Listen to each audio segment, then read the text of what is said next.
श्री राम जय जय राम। जय जय राम। जय जय राम। श्री राम जय राम जय जय राम। जय जय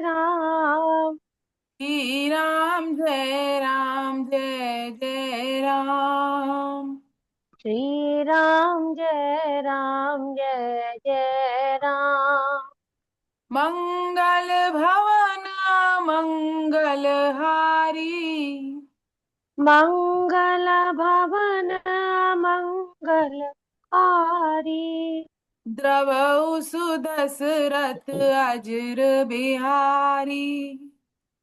द्रवहु तो दशरथ अजर बिहारी। जय जय राम। जय जय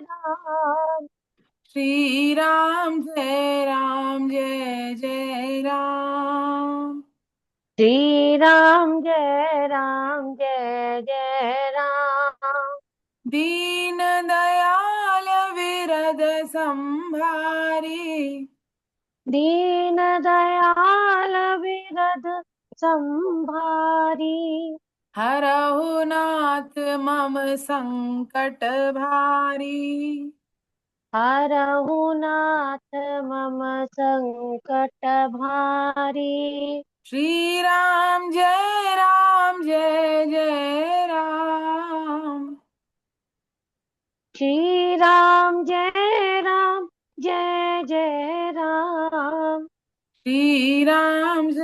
राम जय जय राम। जय जय राम। जय जय राम। कलयुग केवल नाम आधारा। कल युग केवल नाम आधारा। सुमिर सुमिर नर उतरहि पारा। सुमिर सुमिर नर उतरहि पारा। जय जय राम। जय जय राम। जय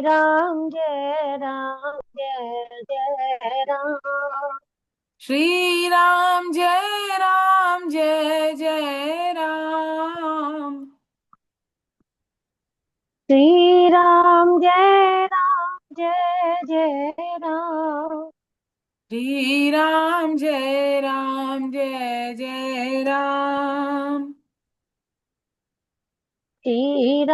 जय जय राम। जय जय राम। हरि अनंत हरि कथा अनंता। हरि अनंत हरि कथा अनंता। कहसि सुनहि बहु विधि सब संता। कहसि सुनसि बहु विधि बहु संता। जय जय राम। सिया राम जय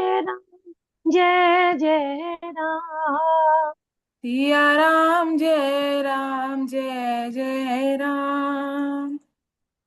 जय जय राम। जय जय राम। प्रभसि नगर कीजे सब काजा। प्रवेश नगर की जय सब काजा। हृदय राखी कौशलपुर राजा। हृदय राखी कौशलपुर राजा। जय जय राम। जय जय राम।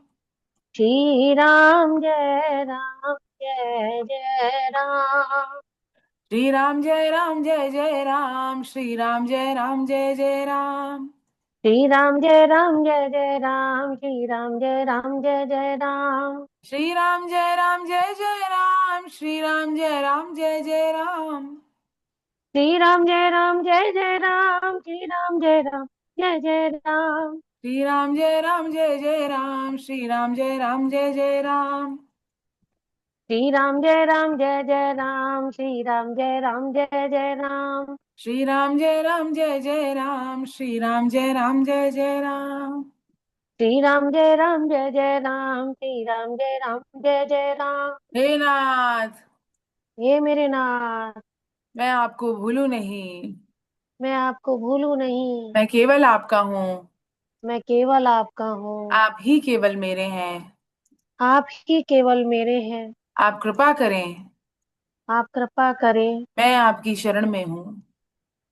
मैं आपकी शरण में हूँ। नारायण नारायण नारायण, नारायण नारायण। नारायण नारायण हरे नारायण। कृष्णा हरे कृष्णा। हरे कृष्ण नहीं हरे है मेरा कृष्ण। यह संसार, नहीं है मेरा ये संसार, ना है ये मेरे लिए। ना है ये मेरे लिए। सभी हैं कृष्ण के, सभी हैं कृष्ण के, तभी तो प्यारे हैं वे सदा। तभी तो प्यारे वे हैं सदा। मेरे तो हैं कृष्ण केवल, मेरे तो हैं कृष्ण केवल, दूसरा ना कोई। दूसरा न कोई। जैसा भी हूँ उन्हीं का हूँ, जैसा भी हूँ उन्हीं का हूँ। चरण में हूँ उनकी सदा। शरण में हूँ उनकी सदा। सुख दुख नहीं है जग में, सुख दुख नहीं है जग में, सिर्फ हैं परिस्थितियां। सिर्फ है परिस्थितियाँ। हैं सभी प्रसाद प्रभु की, है सभी प्रसाद प्रभु की।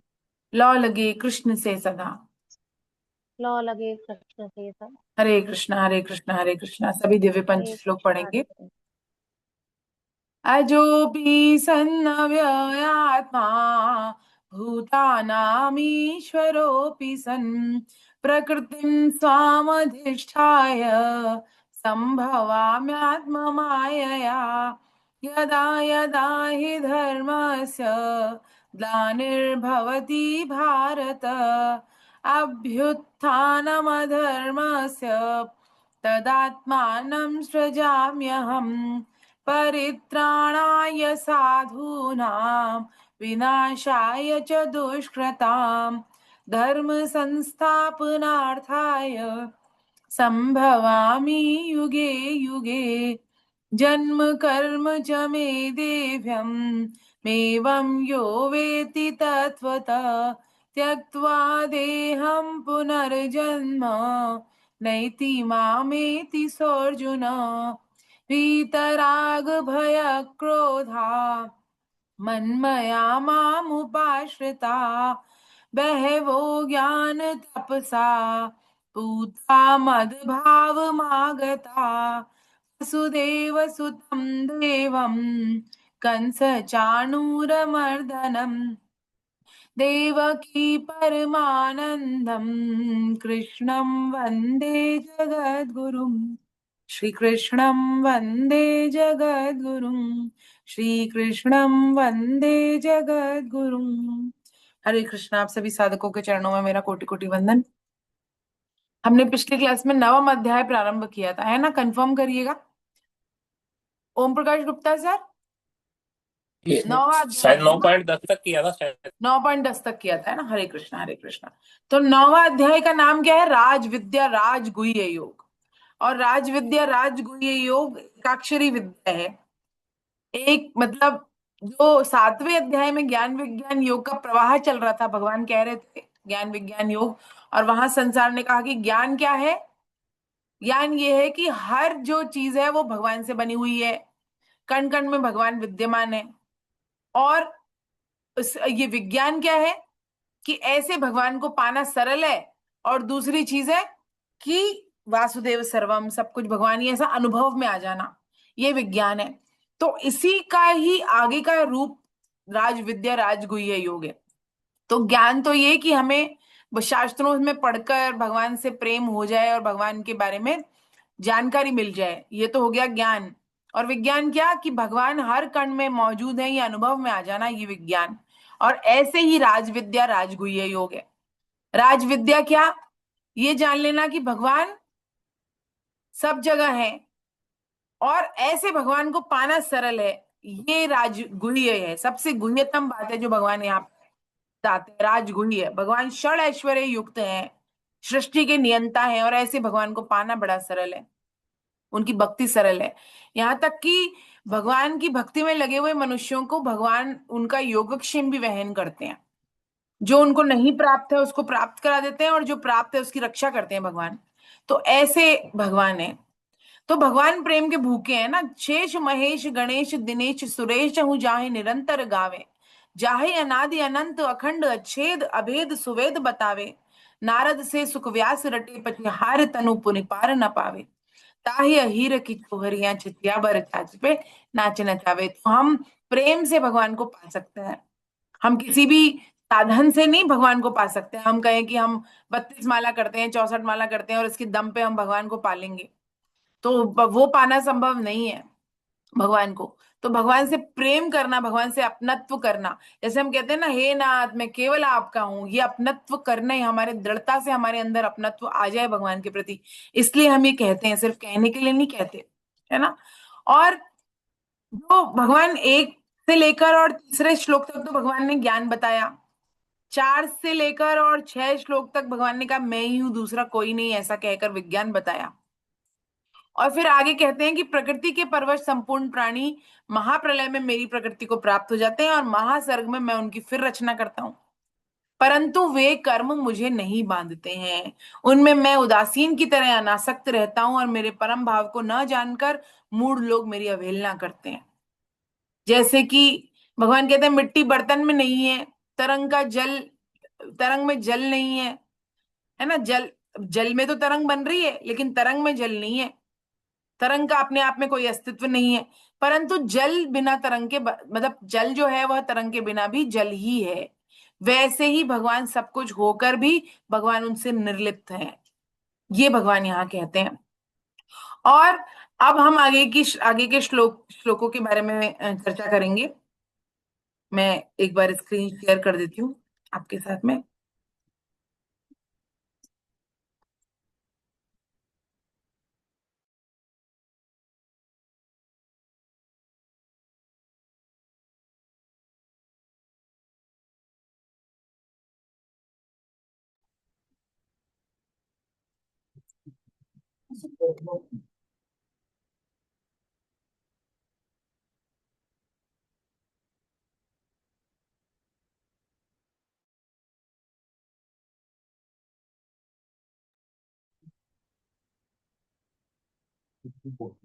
हाँ, तो भगवान यहाँ क्या कह रहे हैं कि जो गोपनीय विज्ञान सहित ज्ञान ज्ञान दोष दृष्टि रहित मैं तेरे लिए फिर से अच्छी तरह से कहूंगा, भगवान कह रहे हैं।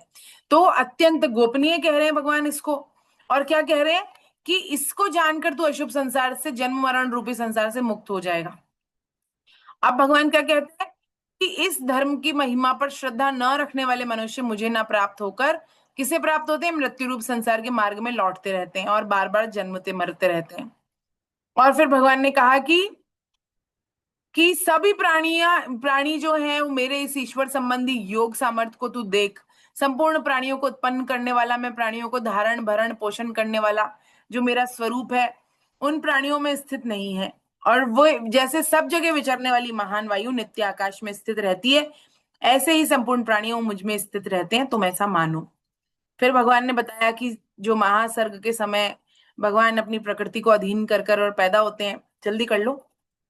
और फिर महाप्रलय के समय में वह अपनी प्रकृति को वश में करके बार बार उनकी रचना करते हैं, और महाप्रलय के समय में फिर से वह लीन हो जाती है प्रकृति के अंदर।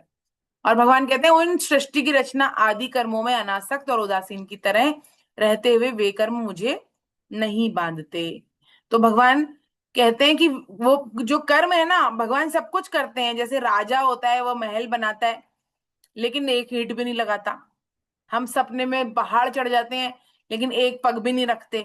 बस वैसे ही भगवान की संकल्प सृष्टि है, इस कारण से वे कर्म भगवान को बांधते नहीं है। वास्तव में सब कुछ करके भी भगवान कुछ करते नहीं हैं, उनसे निर्लिप्त रहते हैं। और जब हम भी निर्लिप्त होकर यदि कोई कर्म करें तो हमें भी वह कर्म बंधन में पड़ेंगे नहीं। जैसे भगवान भगवान ये बताते हैं कि सब सृष्टि की रचना करते हैं और भगवान जैसे मानव जन्म लेते हैं, और तब भी भगवान हमें सिखाते हैं कि किस प्रकार से जीना चाहिए। और भगवान कह रहे हैं प्रकृति किसकी अध्यक्षता में कार्य करती है? प्रकृति मेरी अध्यक्षता में चराचर सहित संपूर्ण जगत की रचना करती है। हे कुंती नंदन, इस हेतु से जगत को विविध प्रकार से जगत के अंदर परिवर्तन होता रहता है। तो 10वें श्लोक में भगवान ने इस प्रकार से कहा था। और 10वें श्लोक 9वें श्लोक तक अपन ने किया था, और 10वें श्लोक की व्याख्या अब अपन देखेंगे।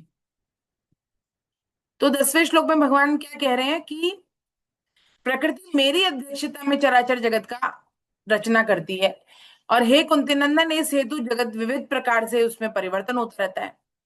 तो जो कर्ता भाव है और अहम भाव है, ये परस्पर एक दूसरे से जुड़े रहते हैं। कर्ता भाव क्या है कि मैंने किया है ये, तो इसके अंदर अहमता भी आ जाएगी। अहमता नहीं आएगी तो कर्तापन, अगर अहमता ही नहीं आएगी हमारी इसके अंदर, तो हम कर्ता कैसे मानेंगे अपने आप को? तो यदि हम कर्ता मान रहे हैं तो पहले हमारी अहमता आई है कि पहले तो मैं शरीर हूं, ये मेरा नाम है, और अमुक अमुक मेरा काम है, और ये मैं कर रहा हूं। ये कहाँ से आई? और फिर उस काम के प्रति, उस वस्तु के प्रति हमारी ममता हो जाती है। तो पहले क्या आती है? अहमता आती है। तो कर्ता भाव और अहमता दोनों आपस में जुड़े हुए हैं। और आधुनिक बुद्धिमान लोग प्राय कैसे हैं? प्रकृतिवादी हैं। मतलब उनकी नजर में सब कुछ प्रकृति ही है।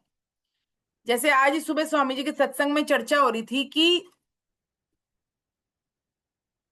एक प्रश्न उठा कि भाई कैसे भगवान के से प्रेम किया जाए। तो मैंने ही कहा, और कुछ लोगों ने और समर्थन किया इस बात का, हालांकि गलत बात थी।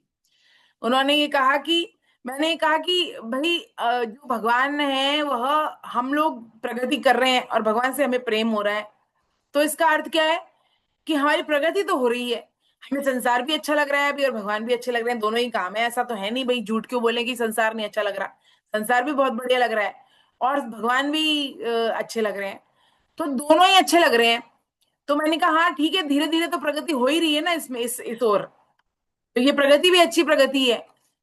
लेकिन तो जो वहां गुरुजी थे उनका जवाब ये आया कि नहीं, इस प्रकार से नहीं होता है, तत्क्षण होनी चाहिए भगवान की लालसा। जब तत्क्षण होएगी ना, जब भगवान भगवत प्राप्ति इसी क्षण हो सकती है, अभी हो सकती है, तो भी हम विलंब कर रहे हैं ना, इसमें हमारी गलती है। हम सोच रहे हैं हाँ हो रही है धीरे धीरे प्रगति। तो ऐसे भी बहुत सारे लोग हैं जो कि जीवन भर माला जप तो करते रहते हैं। वो कहते हैं ना, मन का फेर, या मिला फिरा ना मन का फेर, है ना। तो ये वाली बात है कि हम मन का तो फेर रहे हैं, लेकिन मन का फेर नहीं हो रहा हो पा रहा हमारा। यानी कि संसार से अभी भी वही की वही आसक्ति बनी हुई है यदि, तो फिर वो माला जपने का फायदा नहीं है। भगवान के प्रति हमारा ऐसा विरह भाव आना चाहिए हमारे अंदर कि उनके मिले बिना हमें तड़प जाए हम। और जब ऐसा हो जाएगा तो भगवान तो बिल्कुल प्राप्ति है। भगवान कहाँ गए हैं? भगवान तो यही है, इसी क्षण विद्यमान है भाई भगवान यहीं पर। कहते हैं ना कि कहाँ है भगवत प्राप्ति? भगवत प्राप्ति ये रही, जैसे चुटकी बजा रहे हैं ना हम, वैसे भगवत प्राप्ति है। लेकिन वो अभी तक हमारे अंदर वो भाव नहीं आया है। तो आधुनिक बुद्धिमान लोग प्राय प्रकृतिवादी हैं। उनकी नजर में सब कुछ प्रकृति है, क्योंकि सगुण साकार ईश्वर की सत्ता मानने से अहम को झुकना पड़ता है। यदि हम कहें कि भाई हम भगवान, हम सब कुछ है, हम कुछ नहीं है, तो हमारा अहम जो है, अहंकार को ठेस पहुंचेगी और अहम को झुकना पड़ेगा। लेकिन हम तो प्रकृति को सर्वोच्च मानने बैठे हुए हैं, और प्रकृति को मानना भी भगवान को मानना ही है। लेकिन प्रकृति की क्रियाशील का राज क्या है, ये जाने बिना, जैसे कि हम कहें कि हाँ भाई हम मानते तो हैं इस बात को, लेकिन है ना लेकिन जैसे अब डॉक्टर मंजुलता भट्ट लिख रही है कि लक्ष्य होगा तभी भगवान मिलेंगे। हमारा लक्ष्य दृढ़ नहीं है। प्रकृति क्रियाशील, प्रकृति की क्रियाशीलता है क्या? हम कह रहे हैं हमारे पुत्र को, मेरे पुत्र से मुझे बहुत प्रेम है, या पति से मुझे बहुत प्रेम है, बहन से मुझे बहुत प्रेम है, भाई से प्रेम है, पति से प्रेम है, पत्नी से प्रेम है, सबसे, माता पिता से प्रेम है। लेकिन क्यों है वो प्रेम? तो जैसे भगवान ने कहा था ना कि देवी देवताओं की जो पूजा करते हैं, यदि वो इनको इंडिपेंडेंट मान के पूजा करते हैं तो अविधि पूर्वक पूजन है वो। तो वैसे ही हम संसार के किसी भी प्राणी, वस्तु, व्यक्ति, पदार्थ से प्रेम कर रहे हैं और भगवान की सत्ता को माने बिना कर रहे हैं, तो ये भी भगवान की अविधि पूर्वक पूजन हो गया ना भगवान का। क्योंकि भगवान की सत्ता के बिना तो उनमें कोई जीव ही नहीं है। हम कहें ये संबंध है मेरा, तो वो सिर्फ शरीर रह जाए, उसमें प्राण नहीं रहे, भगवान का तत्व नहीं रहे, तो प्रेम रहेगा क्या? प्रेम तो उसी तभी उसी वही यादें आएंगी उसकी, कि जब उसके शरीर में भगवान के प्राण थे, बस वही बाकी रहेगा हमारे पास में। और भगवान के प्राण निकलते ही वो बेकार है हमारे लिए। तो असली में तो हम भगवान से ही प्रेम कर रहे हैं, लेकिन अनजाने में हम ये बात समझ नहीं पा रहे हैं। बस यही बात तो स्वीकार करनी है। ये बात जैसे ही स्वीकार हो जाएगी तो काम ही बन जाएगा हमारा। हम यही बात स्वीकार कर लें कि हम भगवान से प्रेम करते हैं और ये भगवान का जीव है, इसमें भगवान का अंश है, इसी कारण से इससे प्रेम हो रहा है हमको। मूल रूप से हम जाने ना, भागवतम में भगवान अभी सर ने बहुत कठोर शब्दों में कहा कि कोई भी मनुष्य किसी भी मनुष्य से प्रेम नहीं करता। झूठ है, एकदम मिथ्या है ये सब। हम कहते तो फिरते हैं कि हम बड़ा प्रेम करते हैं, इससे प्रेम करते हैं, हम इसके बिना जी नहीं सकते, लेकिन वास्तव में हम सिर्फ और सिर्फ स्वयं की अहम पुष्टि करते हैं।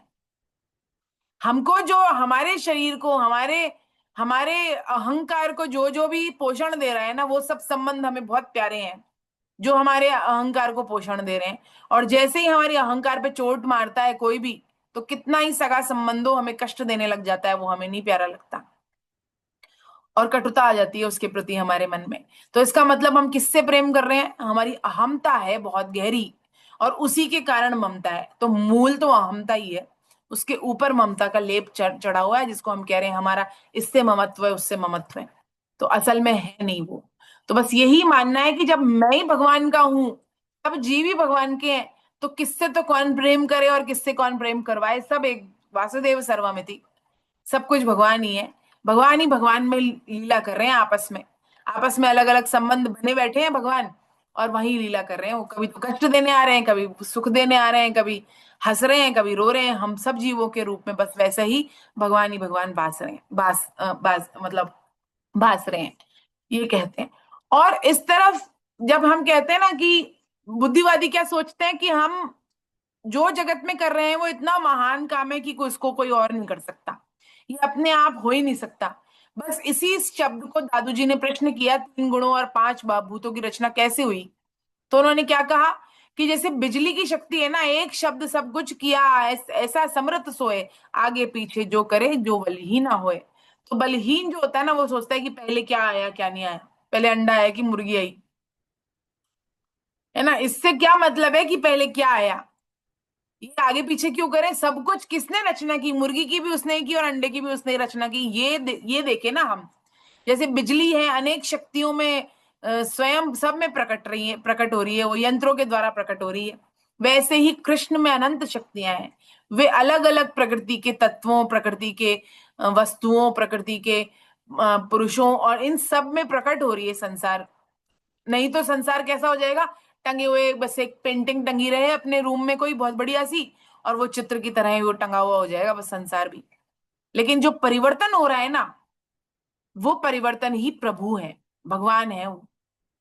और परिवर्तन के को अनुभव करने वाला जो तत्व है वो कभी परिवर्तित नहीं होता है। तो वह हम भी हैं और भगवान भी हैं, क्योंकि हम भी भगवान के अंश हैं, तो हम भगवान जैसे ही होंगे। बीज में तो वृक्ष में तो बीज का ही जो है प्रकृति आती है उसी की। तो राजविद्या के अनुसार भगवान और प्रकृति एक ही है, अर्थात भगवान इस संसार में विभिन्न अभिन्न और निमित्तोपादान कारण है भगवान इसकी। लेकिन साधक की दृष्टि से यदि भगवान और प्रकृति को अलग अलग माने, तो संसार का उपादान कारण कौन है? प्रकृति है, और निमित्त कारण कौन है? भगवान है। जैसे कुम्हार मिट्टी से बर्तन बनाता है, तो मिट्टी क्या हो गई? उपादान कारण हो गई, और कुम्हार कौन हो गया? उसका निमित्त कारण हो गया। बस उसी प्रकार से है ये। अब मैं ओम प्रकाश गुप्ता सर को बोलूंगी कि वो अगला श्लोक पढ़ेंगे, है ना, हरे कृष्णा सर। और फिर उसके बाद सविता मैडम पढ़ेंगी, है ना, अगला। जो भी पढ़ना चाह रहे हैं वो पढ़ सकते हैं। अब एक प्रकाश चंद सर भी पढ़ते थे ना पहले, वो अब मुझे दिखाई नहीं दे रहे आज। 1 मिनट में अनम्यूट करते हैं पहले तो ओपी सर को। जी, हरे कृष्ण। हरे कृष्णा, 1 मिनट में चेंज भी कर दूं वो स्क्रीन। 11वां श्लोक पढ़िए। अवजानन्ति मां मूढ़ा मानुषीं तनुमाश्रितम् परं भावमजानन्तो मम भूतमहेश्वरम्। मूर्ख लोग मेरे संपूर्ण प्राणियों के महान ईश्वर रूप श्रेष्ठ भाव को न जानते हुए मुझे मनुष्य शरीर के आश्रित मानकर अर्थात साधारण मनुष्य मानकर मेरी अवज्ञा करते हैं। हरे कृष्ण। हरे कृष्ण हरे कृष्ण। तो भगवान क्या कह रहे हैं यहाँ पर इस श्लोक में? कौन भगवान को महान ईश्वर रूप से नहीं जानता है, नहीं मानता है? जो मूर्ख है वो। भगवान सब कुछ है, दिख रहा है हमको, हर क्षण महसूस हो रहा है, हर सांस में हमें ये पता होना चाहिए कि भगवान की वजह से ही सांस आ रही है। जिस क्षण चाहे भगवान की प्रकृति है, भगवान की सांसें हैं, भगवान का शरीर है, तो वो भगवान जब चाहे तब बंद कर दे सांसों को और खत्म है हम। लेकिन फिर भी अगर कोई नहीं माने, महान ईश्वर रूपी श्रेष्ठ भाव को न जानते हुए मुझ मनुष्य शरीर के आश्रित, मुझे मनुष्य शरीर के आश्रित माने, तो वह साधारण मनुष्य मेरी अवज्ञा कर देता है। यह जानकर, जैसे दुर्योधन आदि थे, भाई उनका तो क्या हुआ, पतन हुआ। और अर्जुन आदि थे, उनको भगवान मानते थे, भगवान को, तो भगवान उनका उत्थान हुआ। तो भगवान श्री कृष्ण संपूर्ण प्राणियों के महान ईश्वर है, चाहे वो बालकों के सखा हो, जूठन खा रहे हो, चाहे वो घोड़े की लगाम कस के, और वो क्या कहते हैं, एक तरह से हम आज की भाषा में बोलें तो सारथी और ड्राइवर बन के बैठे हो। किसी भी रूप में भगवान है क्या? भगवान महान ईश्वर है, संचालक है, प्रवर्तक है। जो भक्त है वो तो भगवान को भगवान के रूप में ही देखता है। जब भगवान सारथी बने हुए हैं तब भी हम ये भाव नहीं रखेंगे भगवान के प्रति, जो भक्त हैं वो, कि अरे ये तो सारथी हैं, इनको अर्जुन की आज्ञा का पालन करना है। वहां अर्जुन भी वही मान देता है, सबसे पहले शंखनाद भगवान करते हैं। तो यानी कि जो भक्त है वो तो शंखनाद पहले कर, वो तो शंखनाद भगवान से पहले करवाएगा, सबसे सर्वोच्च पद है क्योंकि उनका। और जो मूर्ख है, मूढ़ है, वो उनको साधारण मनुष्य मान के ग्वाला भी कह सकता है। तो वैसे ही जैसे रावण और कंस उन्हें साधारण मानते थे, भगवान श्री कृष्ण ने बचपन में इतने सारे राक्षसों का वध किया, कालिया नाग मर्दन किया, गोवर्धन पर्वत को धारण किया। सब समाचार सुनकर भी कंस ने ये सोचा कि उन्होंने सोचा ही नहीं कि साक्षात भगवान हो सकते हैं। फिर भी भगवान से बस बैर लिए बैठा रहा वो। तो ऐसे ही जो भगवान के अनुपम कार्यों को देखकर भी भगवान की सत्ता को महसूस नहीं कर पाते, भगवान ऐसी बुद्धि वालों को क्या कहते हैं? मूर्ख कहते हैं, साधारण मनुष्य कहते हैं। अब भगवान आगे के श्लोकों में अपनी अवज्ञा का फल बताते हैं। ये श्लोक भी आप ही पढ़िए ओपी गुप्ता सर, आप अनम्यूट है क्योंकि। जी। मोघासा मोघ घर्माणो मोघ ज्ञानाविचेतसः राक्षसीमासुरीं चैव प्रकृतिं मोहिनीं श्रितः। जो आसुरी, राक्षसी और मोहिनी प्रकृति का ही आश्रय लेते हैं, ऐसे अविवेकी मनुष्यों की सब आशाएं व्यर्थ होती है, सब शुभ कर्म व्यर्थ होते हैं और सब ज्ञान व्यर्थ होते हैं। अर्थात उनकी आशाएं, कर्म और ज्ञान समझ सत्फल देने वाले नहीं होते। हरे कृष्ण।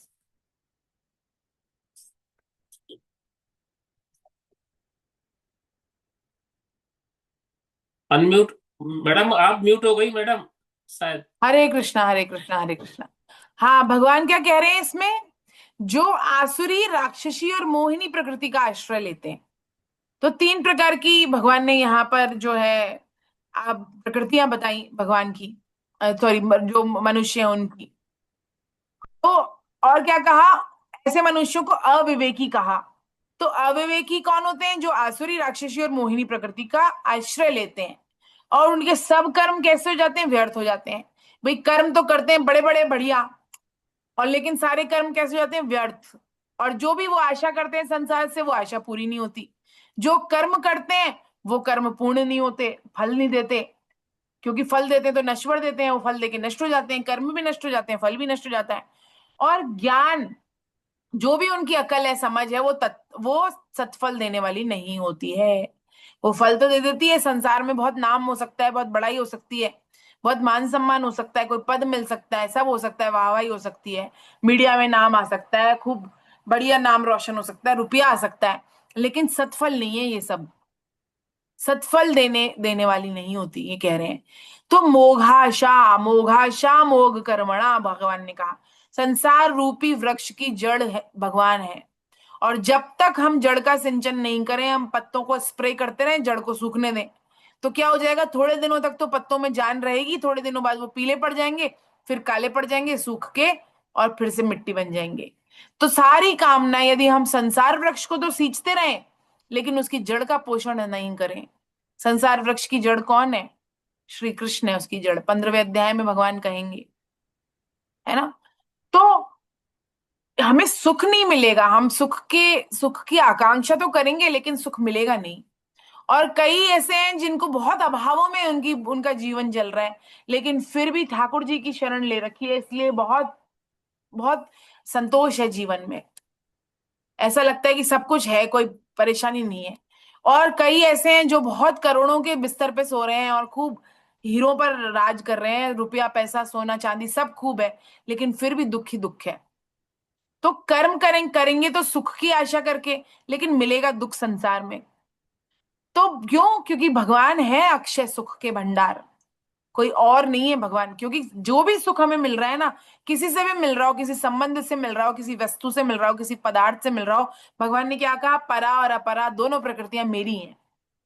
तो दोनों प्रकृतियां भगवान से ही, अगर भगवान से ही संबंध तोड़ दिया और उनका लाभ उठा रहे हैं हम प्रकृति का, तो क्या हो जाएगा फिर? व्यर्थ हो जाएगा वो, है ना। भगवान से ही सारी आशा करनी है। हम तो 4 प्रकार के भक्त पढ़ के आए हैं ना, अर्थार्थी, जिज्ञासु, और कौन था तीसरा? आर्थ आर्थ अर्थार्थी, जिज्ञासु और प्रेमी भक्त, ज्ञानी भक्त। तो किससे आशा करनी है फिर उन सबको? उन सारे भक्तों को भक्त कहलाना है तो भगवान से आशा करनी है, और किसी दूसरी से नहीं करनी है। और भगवान करे मेघ कर्मणा, सकाम भाव से सत्कर्म भी किए जाएं तो वे व्यर्थ हो जाते हैं। क्यों? क्योंकि सकाम भाव से कर्म कर रहे हैं और वे फल भी देंगे, क्योंकि सकाम है भाव और अच्छे कर्म करे जा रहे हैं, वेदों में जिस प्रकार लिखे हुए हैं वो कर्म करे जा रहे हैं। तो फिर क्या होगा? फल तो देंगे, लेकिन कर्म फल कौन से देंगे? जो कि फल देकर नष्ट हो जाने वाला है, यानी कि नाशवान फल देंगे, नष्ट होने वाला फल देंगे। तो वे फल नष्ट हो जाएंगे तो कौन हो गए? वो मोघ कर्माण हो गए। जबकि भगवान की प्रसन्नता के लिए किए जाने वाले जितने भी कार्य हैं ना, वे कर्म सत्फल देने वाले हैं, अक्षय हो जाते हैं वो। कामना पूर्वक किए गए कर्म भव चक्र में फंसाने वाले होते हैं, क्योंकि भोगों के भोगने से हमारे चित्त पर भोग के संस्कार बनते हैं, जिससे हमें क्या होता है? फिर सकाम कर्मों की ओर हम उन्मुक्त होते हैं। एक बार कोई कर्म किया, उससे कुछ मांगा, सकाम सकाम का मतलब क्या है? कामना है उसके अंदर। सकाम का अर्थ है कामना, निष्काम का अर्थ है कामना रहित। तो सकाम का अर्थ है कामना, यानी कि हमने कोई ना कोई कामना रखकर कोई भी कार्य किया और वो कामना पूर्ण हो गई हमारी। तो जैसे ही वो कामना पूर्ण हुई तो हम उसी स्थिति पे आके फिर से खड़े हो गए, क्योंकि कामनाओं का कोई अंत थोड़ी है, कामनाओं का कोई अंत नहीं है। तो वो कामना की स्थिति में वापस हम भिखारी वाली स्थिति में फिर से आके खड़े हो जाते हैं, और फिर से याचक की जैसी स्थिति हमारी हो जाती है। इसलिए उनको क्या कहा है? मोघ कर्माण कहा है। उनके अंदर, उनके चित्त में भोगों के संस्कार पड़ते हैं और वो फिर से वही वही स्थिति में आ जाते हैं, ये भगवान कहते हैं। और फिर भगवान कहते हैं मोघ ज्ञाना भी कहा भगवान ने उनको। क्यों कहा मोघ ज्ञाना? क्योंकि भगवान से हमारा संबंध नित्य है, हम चाहे उसे माने या नहीं माने। श्री कृष्ण ही संसार रूपी वृक्ष की जड़ है। तो जब हम जड़ का सिंचन किए बिना हम भाषा कौशल सीख लें और बहुत सारी लिपियां सीख लें, सब कुछ कर लें, लेकिन फिर भी हमारा कल्याण उससे संभव नहीं है। 1 मिनट रुकिए, मैं अपने आप को, हाँ, हरे कृष्णा।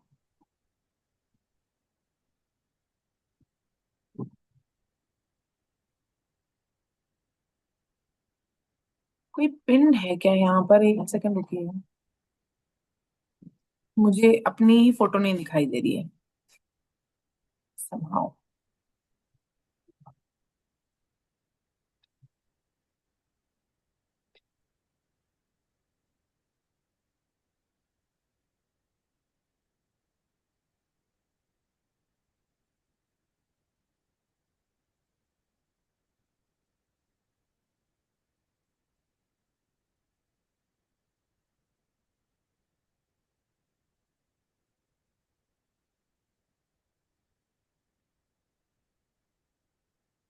हम्म।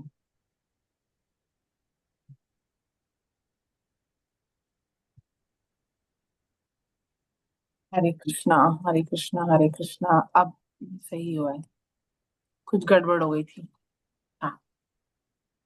मैं आप लोगों को देख ही नहीं पा रही थी। फिर भगवान क्या कहते हैं? मोग ज्ञाना। मोग ज्ञाना का मतलब हम इस संसार रूपी वृक्ष की जड़ भगवान है, और हम उनका सिंचन नहीं करें, संसार में बड़े से बड़ा कौशल सीख लें, लेकिन सब कुछ व्यर्थ हो जाने वाला है वो, क्योंकि असली ज्ञान के स्रोत भगवान श्री कृष्ण है। और फिर कह रहे हैं चेतस, यानी कि अविवेकी मनुष्य, जिनको चेत नहीं है। और वो आसुरी स्वभाव, आसुरी स्वभाव कौन सा होता है? कि अपना पिंड पोषण परायण जो होता है वो, कि हम पिंड प्राण का पोषण करते रहें, और इस प्रकार का हमारा स्वभाव हो। तो आसुरी स्वभाव वाले वो व्यक्ति हैं, वो भी भगवान से, भगवान की ओर नहीं चलते। और राक्षसी स्वभाव वाले कौन से हो गए?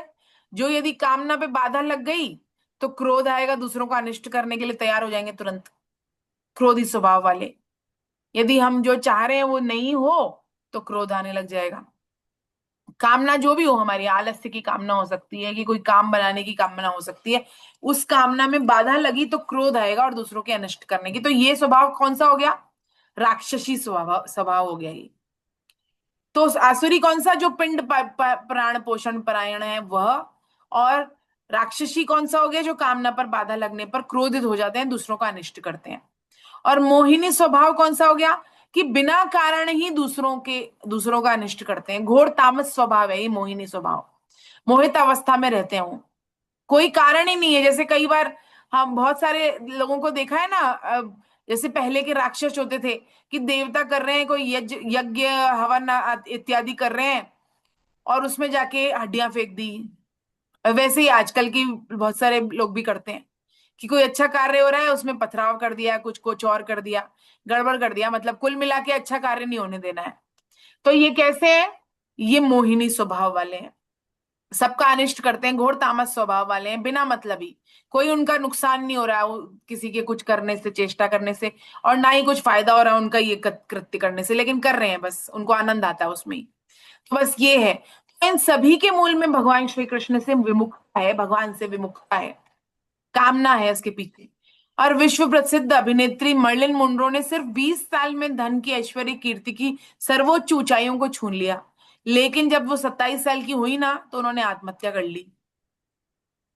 ऐसे ही नुस्ली वाडिया, जो कि प्रसिद्ध उद्योगपति हैं, उनकी मां बिना किसी भोजन व सार संभाल के महीनों तक फ्लैट में बंद रही, जबकि कितने बड़े प्रसिद्ध उद्योगपति वती हैं, पति हैं वो। और मनोहर पार्रिकर, जो कि देश के रक्षा मंत्री रहे, उन्होंने हॉस्पिटल के बेड में अंतिम समय में क्या कहा? कि हम एक अंधी दौड़ दौड़ रहे हैं, और हमें यही नहीं पता कि हम कहाँ पहुंचना चाहते हैं। बिना लक्ष्य और जीवन के दिशा के जीवन व्यर्थ है। अभी जैसे डॉक्टर मंजुलता भट्ट ने क्या कहा कि दिशा आवश्यक है, लक्ष्य, और ये हम बार बार कहते हैं कि उद्देश्य लिखें, उद्देश्य बनाएं, अपने जीवन का एक उद्देश्य बनाएं, क्योंकि बिना उद्देश्य के हमारा जो जीवन है ना वो दिशा रहित ही है। कभी हम इस तरफ दौड़ेंगे, कभी हम उस तरफ दौड़ेंगे, लेकिन वो दौड़ कभी खत्म होने वाली नहीं है। और भगवत गीता जीवन को दिशा भी देती है और उसकी दशा भी सुधारती है।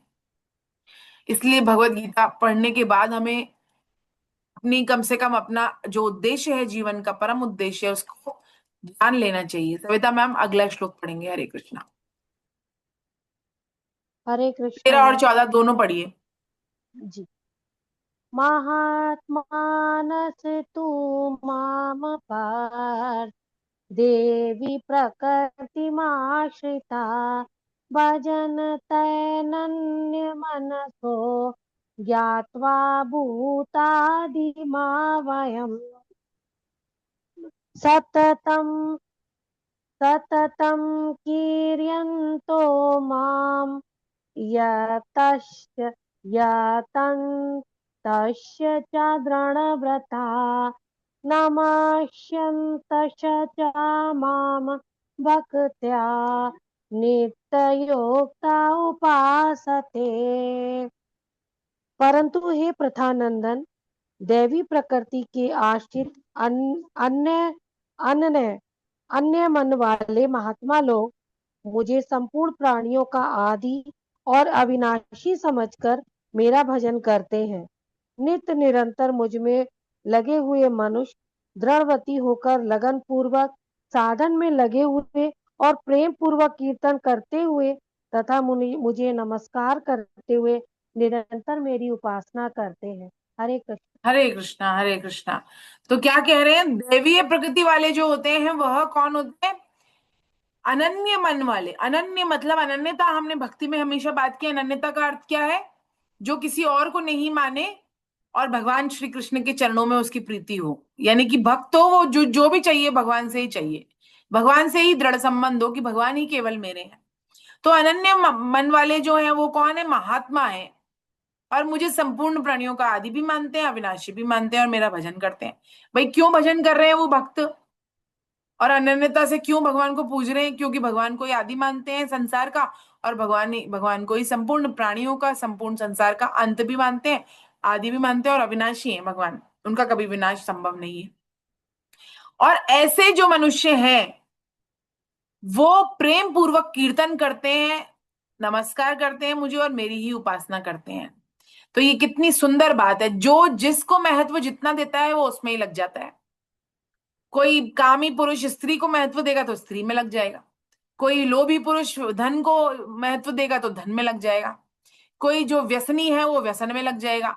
तो जिस जिस भी चीज को हम महत्व देते हैं अपने संसार में, अपने जीवन में, वो उसी में लग जाते हैं। और जो भक्त है वो भगवान को सबसे ज्यादा महत्व देता है, भगवान को ही सर्वोपरि मान लेता है। ऐसा महात्मा अनन्य भाव से किस में लग जाएगा? भगवान में लग जाएगा।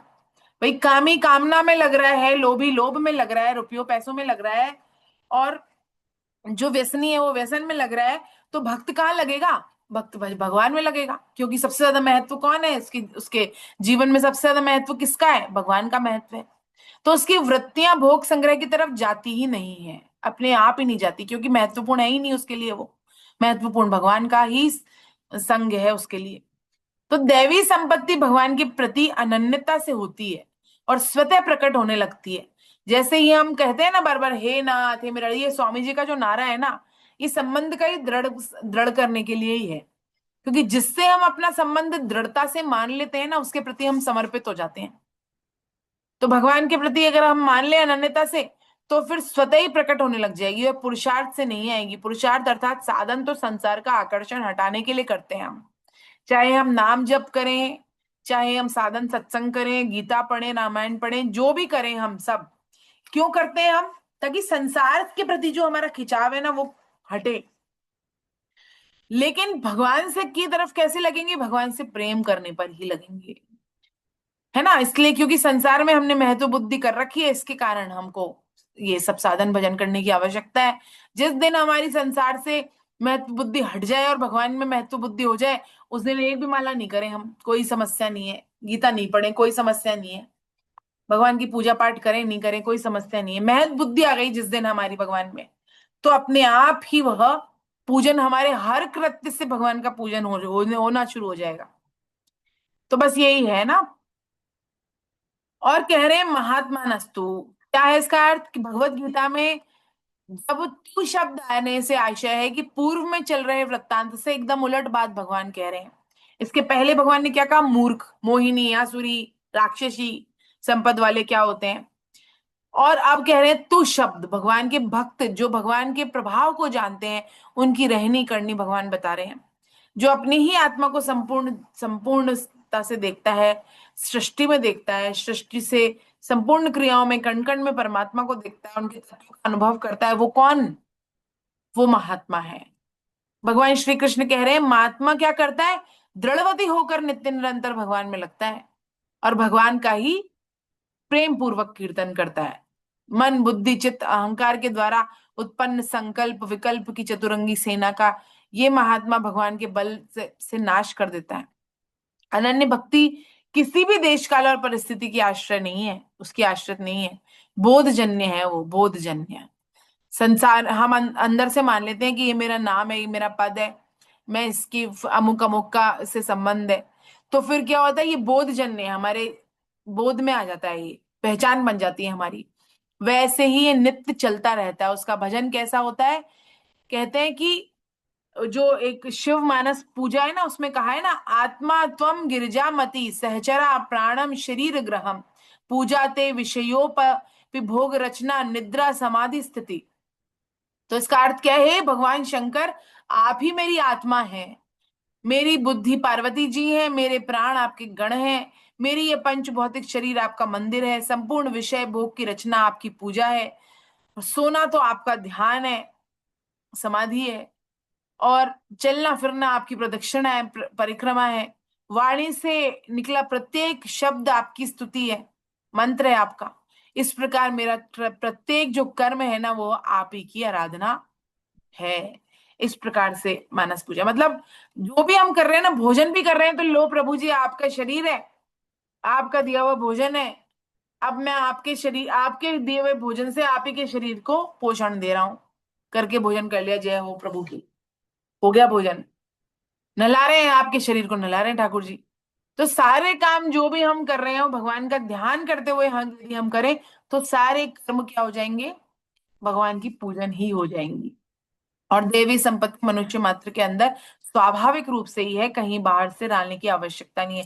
जैसे एक छोटा बालक जब पैदा होता है, दैवी संपत्ति लेके होता है, वो सबके पास आ जाएगा, सबसे हंस लेगा, सबकी गोदी चला जाएगा, सबको प्रभावित करेगा, सबकी और सबको आकर्षित करेगा अपनी ओर। और जैसे जैसे संसार का मैल आने लग जाता है, दैवी संपत्ति हटती है और आसुरी संपत्ति आने लग जाती है, और दूसरी जो है तामसिक राजसिक दोनों आने लग जाती है। तो इसका अर्थ क्या है कि जो दैवीय संपत्ति है ना हमारे अंदर है ही, और बाहर की जो दूसरी संपत्ति है वो हमने बाहर से अपने ऊपर चिपका ली है, तो उनको हटाएं तो दैवीय संपत्ति स्वतः स्वयं प्रकट ही है, वो तो उसको कहीं से लाने की आवश्यकता नहीं है, वो तो हमारा गुण ही है, क्योंकि हम भगवान के अंश हैं। और भगवान कैसे हैं, सात्विक हैं भगवान, तो सारा कृत्य भगवान के सात्विक है, बल्कि तो भगवान सात्विक भी नहीं है, भगवान तो गुणातीत है, गुणों से परे है भगवान। लेकिन सात्विक क्योंकि निर्मल है, प्रकाशक है, इसलिए दैवीय संपद जो है वो भगवान की संपद है, देवी देवताओं से मतलब नहीं है ये। दैवीय संपद का अर्थ यही है कि जो भी गुण है, सत्य भाषण करना, है ना, ये सारे जो भी अच्छे अच्छे कृत्य हैं ना, वो हमारे अंदर कहाँ से आए हैं, हमारा अंतरात्मा एक बोलती है कि ये नहीं करना चाहिए और ये करना चाहिए, तो जो करने के लिए कहती है अंतरात्मा, वो दैवीय संपद है, और जो करने से मना करती है वो सब आसुरी संपद है ना, ये कहते हैं। भगवान श्री कृष्ण कहते हैं, शरीर से, वाणी से, मन से, बुद्धि से, अहंकार से अथवा अनुगत भाव से जो मनुष्य जो जो करे वह सब परम पुरुष भगवान नारायण के लिए इसी भाव से उनको समर्पित कर दे, है ना। कायेन वाचा मनसेन्द्रिय वा बुद्धिरयात्मा वानुसुत स्वभावात, कहते हैं ना, करोति यद यद सकल सकलम परस्मै नारायणायेति समर्पयति, कि हम सब कुछ जो भी कुछ करते हैं, मुंह से बोलते हैं, वाणी से जो भी कार्य करते हैं, काया से जो कार्य करते हैं, मन वचन क्रम कर्म से जो भी काम करते हैं, वो सब सकल परस्पर नारायण को समर्पित है, उसी भाव से उनको समर्पित कर देना चाहिए। हरे कृष्णा। 15वां श्लोक पढ़ेंगे। ओबी गुप्ता सर पढ़िए 15वां श्लोक। प्रकाश चंद सर आप अपना कैमरा ऑन करिए, फिर आप भी पढ़िएगा अगला। ज्ञान यज्ञेन चाप्यन्ते यजन्तो मामुपासते एकत्वेन पृथक्त्वेन बहुधा विश्वतो मुखम। दूसरे साधक ज्ञान यज्ञ के द्वारा एक ही भाव से, अभेद भाव से मेरा पूजन करते हुए मेरी उपासना करते हैं, और दूसरे भी कई साधक अपने को पृथक मानकर चारों तरफ मुख वाले मेरे विराट रूप की, अर्थात संसार को मेरा विराट रूप मानकर सेव्य सेवक भाव से मेरी अनेक प्रकार से उपासना करते हैं। हरे कृष्ण। हरे कृष्णा हरे कृष्णा। और पढ़िए। जी 15वां पढ़ा है ना, अच्छा 15, फिर 16 17 18 19 एक साथ पढ़िएगा, है ना। जी। अभी तो 15वें की पहले व्याख्या कर लेते हैं। क्या कह रहे हैं भगवान यहाँ पर कि पहले तो भगवान ने कहा, क्या कहा कि इसके पहले वाले श्लोक में, 14वें श्लोक में भगवान ने कहा कि दैवी संपत्ति के आश्रित अनन्य मन वाले महात्मा लोग मुझे संपूर्ण प्राणियों का आदि अविनाशी मानते हैं और मेरा भजन करते हैं। और अब क्या कह रहे हैं, दूसरे जो साधक हैं वो क्या करते हैं। यहां तो भगवान ने क्या कहा, नित्य निरंतर मुझ में दृढ़वती लगे होकर साधन में लगकर प्रेम पूर्वक कीर्तन करते हैं। और अब भक्ति योग के लिए कहा पहले भगवान ने, अब कह रहे हैं ज्ञान यज्ञ के द्वारा एक ही भाव से, अभेद भाव से मेरा पूजन करते हैं, मेरी उपासना करते हैं। और ऐसे दूसरे भी साधक हैं जो अपने को पृथक मानकर चारों तरफ मुख वाले मेरे विराट रूप की, अर्थात संसार को मेरा विराट स्वरूप मानकर सेव्य भाव से उसकी और मेरी अनेक प्रकार से उपासना करते हैं। तो इसके पहले वाले श्लोक में भगवान ने भक्ति योग के बारे में कहा। इसके आधे भाग में भगवान, 15वें श्लोक के आधे भाग में भगवान ज्ञानी योगी के बारे में कह रहे हैं। और इसके जो बाद वाला भाग है उसमें कर्म योगी के बारे में भगवान कह रहे हैं। तो ये तीनों योगों के बारे में भगवान ने इन दोनों श्लोकों में बता दिया। क्या कह रहे हैं कि सूर्य सभी रास्तों को प्रकाशित करने वाला है, लेकिन हमें चलना उपयुक्त मार्ग पर है। ऐसे ही शास्त्रों में विभिन्न तरह के मार्ग बताए गए हैं, लेकिन हमें अपने स्वभाव के सामर्थ्य के अनुसार किसी एक रास्ते को पकड़ लेना है और मंजिल सबकी एक ही है। वैसे यहां पर इस प्रकार कह रहे हैं। तो ज्ञानी, ज्ञान मार्गी जो है वो क्या करता है, अभेद भाव से पूजा करता है। सब भी भगवान है, सबकी आत्माओं को अपने अंदर देखता है और अपनी आत्माओं को सबके अंदर देखता है। और दूसरे क्या होते हैं, जो दूसरे भगवान पृथक मानते हैं भगवान को, चारों ओर मुख वाले मेरा विराट स्वरूप, संसार की सेवा करते हैं। कर्मयोगी क्या करता है, संसार की सेवा करता है, भगवान का विराट स्वरूप मान के भगवान उसकी सेवा करता है। तो सेवे सेवक मेरी अनेक प्रकार से उपासना करता है। तो भगवान कर्मयोगी भी मेरी उपासना करता है, ज्ञान योगी भी मेरी उपासना करता है, और भक्ति योगी तो है ही, मेरा ही स्वरूप है। तो ये तीनों योगों के बारे में भगवान ने इन दोनों श्लोकों में बताया। हरे कृष्णा। अब आप तीनों बाकी के 16, 17, 18, 19 चारों पढ़िए। जी। अहम क्रतुरहम यज्ञ स्वेदामहमोषधम् मंत्रो हम एवाज्य हम अग्निरहम हुतम् पिताहमस्य जगतो माता धाता पितामह वेद्यं पवित्रमोङ्कार ऋक्सां यजुरेव च गतिर्भर्ता प्रभु साक्षी निवासे शरणं सुहृत प्रभव प्रलय स्थानं निधानं बीजमव्ययम् तपाम्यहमहं वर्ष निग्रहाणामयोत्सर्जामि च अमृतं चैव मृत्युश्च सदसच्चाहमर्जुन। क्रतु में हूँ, यज्ञ में हूँ, स्वधा में हूँ, औषध में हूँ, मंत्र में हूँ, घृत में हूँ, अग्नि में हूँ और हवन रूप क्रिया भी में हूँ। जानने योग्य पवित्र ओमकार, ऋग्वेद, सामवेद और यजुर्वेद भी मैं हूँ, मैं ही हूँ। इस संपूर्ण जगत का पिता, दाता, माता, पितामह, गति, भर्ता, प्रभु, साक्षी, निवास, आश्रय, सुहृद, उत्पत्ति, प्रलय, स्थान, निधान यानी भंडार तथा अविनाशी बीज भी मैं ही हूँ। हे अर्जुन, संसार के हित के लिए मैं ही सूर्य रूप से तपता हूँ, मैं ही जल को ग्रहण करता हूँ और फिर उस जल की मैं ही वर्षा रूप से वर्षा देता हूँ। और तो क्या कहूँ, अमृत और मृत्यु तथा सत्य और असत्य भी मैं ही हूँ। हरे कृष्ण। हरे 37 कृष्णा। हरे कृष्णा। देखिए बहुत सुंदर भगवान ने क्या कहा यहाँ पर। भगवान ने 37 विभूतियां बताई अपनी। अब इसका जो अगला अध्याय है ना, उसका नाम है विभूति योग। भगवान वहां 82 विभूतियां बताएंगे अपनी। और विभूतियों का अर्थ क्या है, ऐश्वर्य है। भगवान की संसार में हम किसके प्रति आकर्षित होते हैं, गंदगी के प्रति तो आकर्षित नहीं होते हैं, जो सुंदर है उसके प्रति आकर्षित होते हैं, जिसमें कोई गुण है उसके प्रति आकर्षित होते हैं। और ये संसार का आकर्षण किसके प्रति है, सुंदर सुंदर अच्छी अच्छी चीजों के लिए ही है, जो हमें अच्छा लगता है, जो हमें खींचता है अपनी ओर, है ना, जो हमें क्या कहते हैं, जिसमें हमारा राग है, उसके प्रति है। तो भगवान अपना वो संसार से राग हटाने के लिए अपनी विभूतियां बताते हैं भगवान, अपना ऐश्वर्य बताते हैं भगवान, ताकि हमारा जो राग है वो भगवान से हो। भगवान ने क्या कहा, मुझ में आसक्त मन वाला, ये कहा ना 7वें अध्याय के पहले श्लोक में भगवान की आसक्ति किससे कर, मुझसे कर आसक्ति। संसार से आसक्ति तो मना ही कर रहे हैं भगवान, 6 अध्यायों तक कर क्या है, आसक्ति बुरी है, ममता बुरी है, कामना बुरी है, अहमता बुरी है। लेकिन फिर आसक्ति भगवान ने कहा कि मुझसे कर आसक्ति। तो भगवान यहाँ पर विभूति योग बताते हैं, कहते हैं मैं ही हूं, ये कर्तुम मैं भी हूँ, यज्ञ में हूँ, स्वधा में हूँ, औषध में हूँ, मंत्र में हूँ, धृत में हूँ। तो यज्ञ में जितनी भी सामग्री लगती है ना हवन में, वो सब सामग्री भगवान ही है, ये कह रहे हैं भगवान। और फिर ओंकार भगवान है। जितने भी हमारे जो वेद हैं उन सब की ऋचा कहाँ से प्रारंभ होती है, ओम से होती है। तो ओम भगवान है, यानी कि उसके आदि वेदों के आदि भी भगवान ही है। ऋग्वेद, सामवेद, यजुर्वेद भी भगवान ही है। भगवान ने ये कहा। और संपूर्ण जगत में कौन कौन से संबंध है? पिता, धाता, माता, पिता में गति, भर्ता, प्रभु, साक्षी, सब कुछ भगवान ही है, भगवान ये कहते हैं। और उत्पत्ति स्थान भी भगवान ही है, प्रलय भी भगवान ही है। और भगवान कहते हैं कि मैं ही अविनाशी बीज हूं। मतलब 84 लाख योनियां मुझसे प्रकट होती हैं, लेकिन अविनाशी हूं मैं, मेरा विनाश नहीं होता। और किसके लिए? हे अर्जुन, संसार के हित के लिए मैं इस सूर्य रूप से तपता हूं। क्योंकि जितनी भी बीमारियां हैं भारत में, क्योंकि सूर्य का प्रकाश बहुत बराबर रहता है, तो बीमारियां हारियां बहुत ज्यादा आती नहीं है यहाँ पर, और नष्ट हो जाती हैं जल्दी भी, प्रभाव उतना नहीं होता। तो सूर्य की तरह। और सूर्य कैसा है?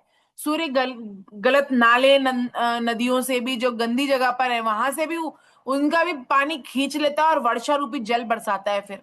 और वर्षा कैसी होती है? अमृत रूपी होती है। और जो जल उसने सोखा है वो कैसा है? वो बहुत ये दूषित है।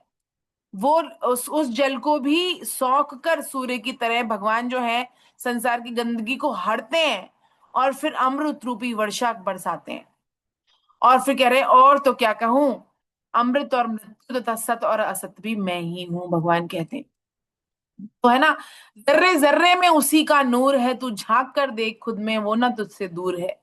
इश्क करना है तो उसको सबके प्यार कर, सबसे प्यार कर। अगर उसको इश्क करना है तो सबसे प्यार कर, इबादत का बस यही दस्तूर है। तो भगवान कह रहे हैं सच सच्चा। हम राज विद्या में भगवान ने दो विरोधी धर्म एक साथ बताए। मरने वाले भी वही हैं, मारने वाले भी वही हैं। जलाने वाली अग्नि भी वही है, जलने वाली लकड़ी भी वही है। तो सृष्टि में जो भेद दिखाई देता है ना, वो सब भगवान ही है। और यहाँ पर जो अध्याय हैं हमारे, जितने भी भक्ति योग के अध्याय हैं, वहां भगवान एकदम खोल के रख देते हैं अपनी सारी बातें। क्यों? क्योंकि इस यहाँ तक कौन आए हैं? ये 45 साधक जो आए हैं अपने यहाँ, वो वही हैं जो भगवान के बारे में जानना चाहते हैं, भगवान से प्रेम हो गया उनको, इसलिए आगे बढ़ रहे हैं इस यात्रा में। बहुत सारे तो भाग गए, गिरते हैं शहसवारी जंगे मैदान में, वो तिफल क्या गिरेंगे जो घुटनों के बल चले हैं। तो बस वही हम लोग हैं जो वो है, मतलब हाँ ठीक है, गिरेंगे तो क्या है, योग भ्रष्ट तो होंगे। योग भ्रष्ट तो बहुत ऊंची स्थिति है। जो मैदान छोड़ के भाग गए उनसे तो बेहतर है हम, बहुत बेहतर है उनसे। तो बस यही बात है, ये कह रहे हैं वासुदेव सर्वम, यह श्रद्धा है, विश्वास है। और ये विवेक से भी बहुत तेज बात है। विवेक जागृत होता है तो सत और असत का विचार करता है। लेकिन जब वासुदेव सर्वम की स्थिति आती है ना, तो सिर्फ सत ही सत रह जाता है, असत तो है ही नहीं। असत की सत्ता ही नहीं रहती फिर। तो असत की उपेक्षा कर दी जाए, असत को अस्वीकार नहीं किया जाए। अस्वीकार किया जाएगा तो फिर उसकी सत्ता माननी पड़ेगी पहले, फिर अस्वीकार कर लिया जाए। उससे तो अच्छा उसकी उपेक्षा कर दी जाए। जैसे हम कहते हैं ना कि भाई इस पे ध्यान ही मत दो, ना अच्छा सोचो ना बुरा सोचो इसके बारे में, जस्ट इग्नोर इट। इग्नोर कर दोगे तो सिर्फ हमको जो हमको देखने योग्य चीजें हैं वही देखेंगे हम। कोई सिचुएशन होती है जो हमें बार बार डिस्टर्ब कर रही है, तो हम क्या करें? इग्नोर कर दे, उपेक्षा कर दे उसकी। तो असत की उपेक्षा कर दे तो जो रहेगा वो क्या रहेगा फिर? सत्य ही सत्य रहेगा। तो जो 17वें श्लोक में भगवान ने कहा, भगवान ने क्या कहा? इस संपूर्ण जगत का पिता मैं हूं, धाता मैं हूं, माता मैं हूं, पिता मैं ही हूं। और तथा जानने योग्य पवित्र ओंकार और ऋग्वेद, सामवेद, यजुर्वेद भी मैं ही हूं। इस श्लोक से स्पष्ट होता है कि भगवान ही हमारे सब कुछ हैं। श्रीमद् भागवतम में प्रहलाद महाराज कहते हैं कि हे प्रभु, माता और पिता अपनी संतान की रक्षक नहीं है। यदि होते तो संतान किसी की मरती थोड़ी, संसार छोड़ के जाती थोड़ी। लेकिन जाती है ना, यानी कि वह उसके रक्षक नहीं है। उसकी देखभाल तो अवश्य करते हैं क्योंकि उनका कर्तव्य है, परंतु उससे मृत्यु से नहीं बचा सकते। इस संसार में सुख सुविधाएं, डॉक्टर इत्यादि कोई भी हमारी रक्षा नहीं कर सकते। सर्वश्रेष्ठ चिकित्सक औषधि तो दे सकता है, लेकिन हमारी रक्षा नहीं कर सकता, हमारे जीवन की गारंटी नहीं दे सकता।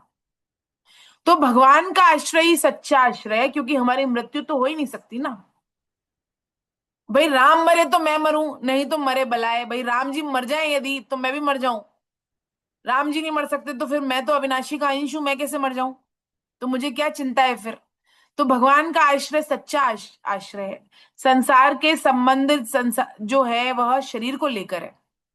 और यदि इसका उपयोग, जो शरीर का उपयोग है, इसको भी भगवत प्राप्ति के लिए उपयोग नहीं हो सकता है ना, तो फिर ये बोझ ही है शरीर हमारा। हम जीवन भर वो 70 80 60 किलो का वजन लेकर बस उसको ढोते रहते हैं, जैसे गधा ढोता है ना। हजारों शास्त्र उसके शरीर पे लाद दिए जाएं, लेकिन फिर भी वो गीता का बड़ा साधक तो बन नहीं जाएगा, क्योंकि वो तो गधा है ना। तो बस वैसे ही हम क्या है, ये हम डिसाइड करें कि ये बोझ ढोने आए हैं हम, या फिर हम मुक्त होने आए हैं, बंधन में पड़ने आए हैं कि मुक्त होने आए हैं।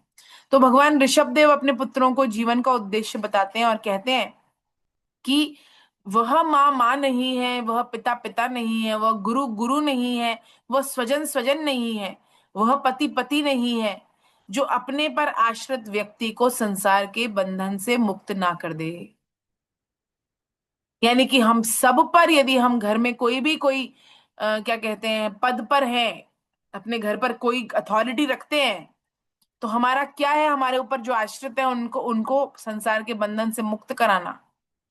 बहुत सारे जो माता पिता हैं वो संसार में लगाते तो हैं अपने बच्चों को, खूब संसार में लगाते हैं, ये कमा ले वो कमा ले, 50 लाख का पैकेज हो जाए, इतना हो जाए उतना हो जाए, और उसको ही सक्सेस मानने लग जाते हैं। लेकिन वो सब ठीक है, बढ़िया, ऐसा नहीं कह रहे हैं कि भाई बिल्कुल ही बच्चों को पढ़ाया लिखाया नहीं जाए, कोई कमाई धमाई नहीं करवाई जाए, ये अलग बात है।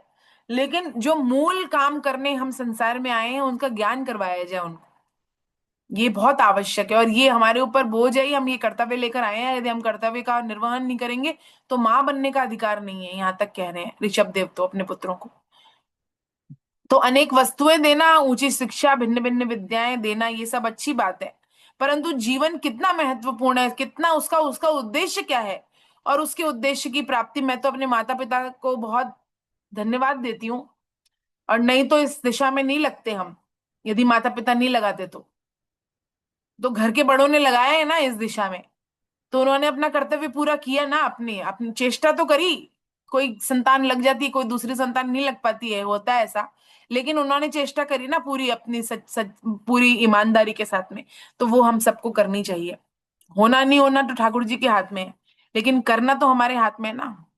भगवान ने क्या कहा है, कर्मण्येवाधिकारस्ते, बस मा फलेषु कदाचन, फल की इच्छा तो हम, चिंता तो हमें करनी नहीं है। तो बस यही बात है कि ऐसे में यदि बच्चे बिगड़ जाए ना, तो फिर हमारी जिम्मेदारी नहीं है, इससे हम छुटकारा नहीं पा सकते। जो वृद्धाश्रम का हमने भेजा था ना, वो ग्रुप में जो हमारे गीता परिचय अभियान के लोग वृद्धाश्रम में गए, वहां उन्होंने देखी जो दशा, भाई सनातनी हिंदुओं के बच्चे ज्यादातर वृद्धाश्रम में रह रहे हैं। तो इससे ज्यादा शर्म की बात क्या हो सकती है, जब हमारे शास्त्र जो है वो चीख चीख के कह रहे हैं। और ऐसी ऐसी भी धर्म हैं जो बनाए हुए, जिनके जो पिता हैं उनको मार मार के उनके पुत्रों ने गद्दी ली है, उनकी उनकी संतानें नहीं रह रही वहां पर, तो उसके उनके माता पिता नहीं रह रहे वृद्धाश्रम में। तो ये तो सोचने योग्य बात है कि फिर क्या स्थिति हो गई है हमारी, क्यों हो गई है वो स्थिति, क्योंकि हम अपने घरों में गीता रामायण को हटा चुके हैं, निकाल चुके हैं, आले दीवालों को बिल्कुल साफ कर चुके हैं उनसे हम। जो भी पुरानी किताबें रद्दी वालों को बेचना पसंद करते हैं हम। और बड़ी शर्म की बात है कि गीता रामायण जैसी किताबें डस्टबिन में पड़ी हुई मिलती हैं, जिनको हम कहाँ रख लें, मतलब तिजोरी से सोना बाहर निकाल के फेंक दे, लेकिन वो किताबों को नहीं फेंकना चाहिए, लेकिन फिर भी वो सड़क पे और डस्टबिन में पड़ी हुई मिलती हैं। तो ये क्या हम धन दे देंगे किसी को, वो लूट लूट के दूसरे ही खा जाएंगे, दूसरे धर्मों वाले विधर्मी लोग, और हम उसको बो रहे हैं, जो कि बिल्कुल कोई देने वाली चीज नहीं है। तो असत का ही बीज बो रहे हैं। लौकिक बीज से जो पैदा होता है वह वो होता है, लेकिन परंतु भगवान रूपी अलौकिक बीज है, सनातन बीज है वो।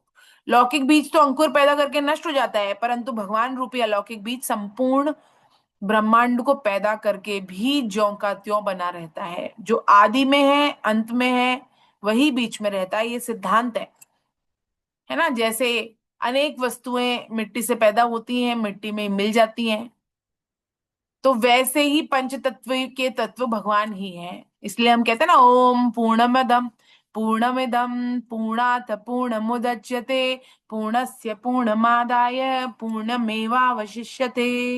कि पूर्ण में से यदि पूर्ण भी निकाल लिया जाए तो भी पूर्ण ही शेष रहता है, ऐसे भगवान है। पूर्ण में से पूर्ण भी निकाल लिया जाए फिर भी पूर्ण ही शेष रहता है, ये भगवान है। और यही भगवान यहाँ पर अपने विभूतियों में बताते हैं। 19वें तक पढ़ा है ना अपन ने अभी। हाँ, और 19वें श्लोक में भगवान क्या कहते हैं, हे अर्जुन, संसार के हित के लिए मैं सूर्य रूप से तपता हूँ। मैं ही अमृत और मैं ही मृत्यु हूँ, और तो क्या कहूँ, सत असत असत नित्य अनित्य कारण कार्य सब कुछ भगवान ही है। और संसार की दृष्टि में तो अलग अलग दिखते हैं, लेकिन हैं कौन? सब भगवान ही हैं। तो ये भाव बहुत ज्यादा बढ़िया है कि हम असत का निषेध करने की अपेक्षा, स्वामी जी कहते हैं कि असत असत की उपेक्षा कर दे। अंबर बरसे धरती भीजे यह जाने सब कोय, धरती बरसे अंबर भीजे बूझे बिरला कोय। क्या अर्थ है इस बात का? कि भाई धरती बरस रही है और अंबर भीग रहा है, ऐसा भी होता है? ये कौन जान सकता है भाई? जो जाने ये चीज कि यहाँ पहले धरती से सोखा जाता है पानी, तब जाके बादल बनता है वो, और फिर वो बादल रूपी वर्षा वापस धरती पे होती है। लेकिन वो पानी कहाँ से आया? आया तो धरती से ही है ना, आकाश थोड़ी अपने आप बरसा रहा है। तो बस यही है भगवान और जो जीव का खेल है ना, वो भी इसी प्रकार है। इसी प्रकार है। पोषण कहाँ से हो रहा है ना, कई बार हम इंडिपेंडेंटली उसको सोच लेते हैं वहां से हो रहा है, लेकिन वो पोषण असली में भगवान से ही हो रहा है। हरे कृष्णा हरे कृष्णा। डॉक्टर सविता, आप पढ़िए अगला श्लोक 20वां। हरे कृष्ण मैम। 20 और 21 दोनों पढ़िए, है ना? त्रैविद्या मामतो मपा भूतपापा यज्ञैरिष्टवा स्वर्गतिं प्रार्थयन्ते ते पुण्यमासाद्य सुरेन्द्रलोक मश्नन्ति दिव्यनान दिवि देवभोगान् ते तं भुक्त्वा स्वर्गलोकं विशालम् चीर्ये पुण्यमर्तलोकं विशन्ति एव त्रैधर्ममनुप्रपन्ना गतागतं कामकामलभन्ते। तीनों वेदों में कहे हुए सकाम अनुष्ठान को करने वाले और सोमरस को पीने वाले जो पाप रहित मनुष्य यज्ञों के द्वारा इंद्र रूप से मेरा पूजन करके स्वर्ग प्राप्ति की प्रार्थना करते हैं, वे पुण्यों के फलस्वरूप पवित्र इंद्रलोक को प्राप्त करके वहां स्वर्ग के देवताओं के दिव्य भोगों को भोगते हैं। वे उन विशाल स्वर्ग लोक के भोगों को भोग कर पुण्य क्षीण होने पर मृत्यु लोक में पुनः वापस आ जाते हैं। इस प्रकार तीनों वेदों में कहे हुए सकाम धर्म का आश्रय लिए हुए भोगों की कामना करने वाले मनुष्य आवागमन को ही प्राप्त होते हैं। हरे कृष्ण। हरे कृष्णा, बहुत सुंदर।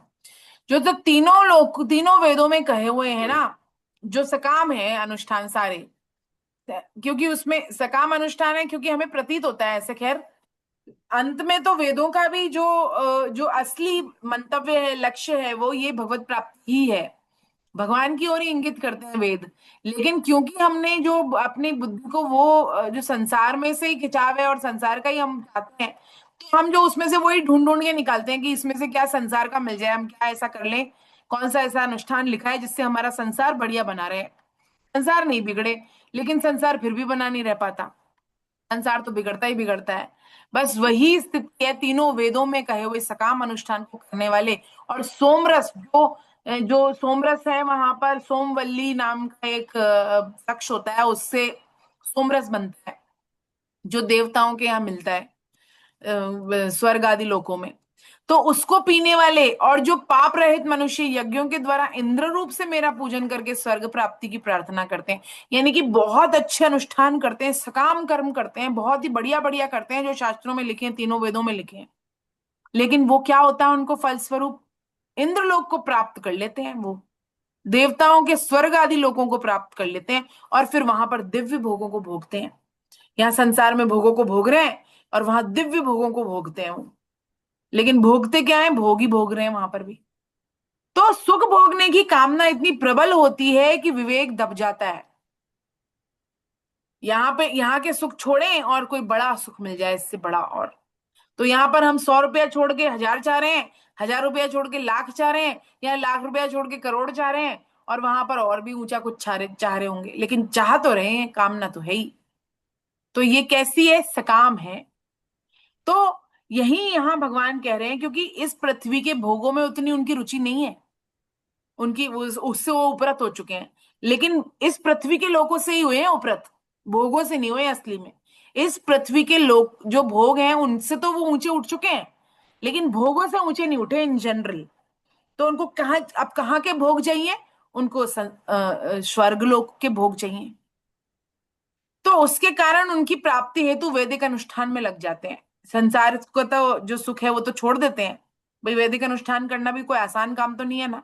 नियम पालने पड़ते हैं, व्रत इत्यादि करने पड़ते हैं, उपवास करने पड़ते हैं, तप करना पड़ता है ना, यज्ञ करने पड़ते हैं, रुपया भी खर्च करना पड़ता है, सब करना पड़ता है। लेकिन क्या लालच है उसके पीछे? स्वर्ग लोक मिल जाए। तो ऐसे मनुष्यों के लिए त्रैविद्या पद आया है। और स्वर्ग में सोमलता, सोमवल्ली नाम की एक दुर्लभ लता होती है, और उसके पत्तों का सोमरस मिलता है उनको। इस और उसके पीने से क्या होता है, उनको अगर वैदिक मंत्रों से अभिमंत्रित करके पिया जाए तो फिर वह जो स्वर्ग के प्रतिबंधक पाप हो जाते हैं ना, वहां पर भी पाप लगते हैं, वो नष्ट हो जाते हैं उससे। तो इसे सोमपा और पूतपापा पद से कहा गया है, तो वो दोनों नष्ट हो जाते हैं उनके। और स्वर्ग लोगों को भोगने के किससे समय नष्ट हो जाता है। एक तो देखिए, अब स्वर्ग लोक मिल जाए तो क्या होगा? भगवान क्या कह रहे हैं यहाँ पर? भगवान यही तो कह रहे हैं कि ते तम भुक्त्वा स्वर्गलोकम विशालम क्षीणे पुण्य मृत्यु लोके विशंति। तो क्या कह रहे हैं भगवान यहाँ पर? कि स्वर्ग लोकों में भोगने के बाद में वो वापस उनके जब पुण्य क्षीण हो जाते हैं ना, तो वो मृत्यु लोक में पटक दिए जाते हैं वापस। और फिर उसके बाद क्या नुकसान हुआ? एक तो भोगने की जो है वह संस्कार बन गए उसके, और दूसरा समय भी नष्ट हुआ, क्योंकि भगवत प्राप्ति फिर से शुरू करनी पड़ेगी, भगवत प्राप्ति की जो हमारी यात्रा थी वो। तो ये पतन का मार्ग है स्वर्ग लोक। इसका मृत्यु लोक में आकर भजन कीर्तन में मन नहीं लगता, वह पुनः सकाम सकाम कर्मों में लग जाता है। तो जो संसार में यहाँ पर आए हैं ना, एक तो वो स्वर्गवासी होने वाले हैं, ऐसे काम कर रहे हैं जो स्वर्गवासी होने के बाद और होने वाले हैं, और होके भी आए हैं स्वर्गवासी। तो जो स्वर्गवासी होके आए हैं, तभी तो उनको भोग भोगने के संस्कार पड़ गए हैं, और फिर वही भोग भोगने के संस्कार का ही काम कर रहे हैं, तो फिर स्वर्गवासी बन जाएंगे। तो स्वर्ग से धरती, धरती से स्वर्ग, स्वर्ग से धरती, धरती से स्वर्ग, बार बार बस यही चल रही है क्रिया, और इससे समय नष्ट होता जा रहा है। श्रीमद् भागवतम के पंचम स्कंद में ब्रह्मांड के संपूर्ण लोकों का विस्तार से वर्णन है, नरकों का भी वर्णन है उसमें। आजकल हमने पढ़ना बंद कर दिया उसको, क्या कहते हैं जो ये है ना, क्या नाम होता है उसका, गरुड़ पुराण। श्रीमद् भागवतम में भी बहुत विस्तार से नरकों का है उसके बारे में। हम कहते हैं ना, वो इस्लाम में और बहुत सारे धर्मों में जो है वो उसको नरकों को बहुत ज्यादा बताया गया है कि ये हो जाएगा, ये नहीं करोगे तो, धर्म को नहीं मानोगे तो ये हो जाएगा, अल्लाह को नहीं मानोगे तो ये हो जाएगा, ये हो जाएगा, ये हो जाएगा। तो वहां पर नरकों के बारे में बहुत ज्यादा बताया गया है, जहन्नुम जिसको कहते हैं। और हमारे शास्त्रों में भी बताया गया है, खूब अच्छे से बताया गया, और ऐसा बताया गया है कि अगर कोई पढ़ लेना तो उसके बाद मजा लेगी भगवान से दूर हो जाए वो। लेकिन हमने उसको पढ़ना बंद कर दिया है। अब तो हम लोग वो एक ही बैठक होती है ना, उसमें भी कहते हैं भाई सरल सा कुछ अच्छा अच्छा लगने वाला गीता का पाठ करा दो। बढ़िया है, गीता जी तो अच्छा है, पढ़ना चाहिए। लेकिन गरुड़ पुराण पूरी तरह से बंद कर दिया गया है। क्यों? क्योंकि डर लगता है ना सुन के उसको, कि ऐसा भी होता है, ऐसा भी होता है मृत्यु के बाद में, अगर जो अच्छे से नहीं कर्म करे, भगवान में नहीं लगे, उसका साथ भी होता है। फिर इसका विस्तार से वर्णन है नरकों का भी, स्वर्ग का भी, सूर्य लोकों का भी, चंद्र लोक का भी। श्रीमद् भागवतम में सूर्य के रथ का परिमाण है, गति है, इत्यादि सबका खगोल शास्त्र का धीरे धीरे प्रमाणित जो है वह खगोल शास्त्र उसको कर रहा है, बिना जो हमारा विज्ञान है वो कर रहा है। और लोगों को भौतिक रूप से नियंत्रित करने के लिए तरीका तो हो सकता है कि हम इनको पढ़ाएं कि स्वर्ग में ये मिलता है और नर्क में ये मिलता है, यदि इसमें नहीं लगेंगे तो, गलत काम करेंगे तो नर्क मिलेंगे। कम से कम बच्चों को तो ये बता ही देना चाहिए।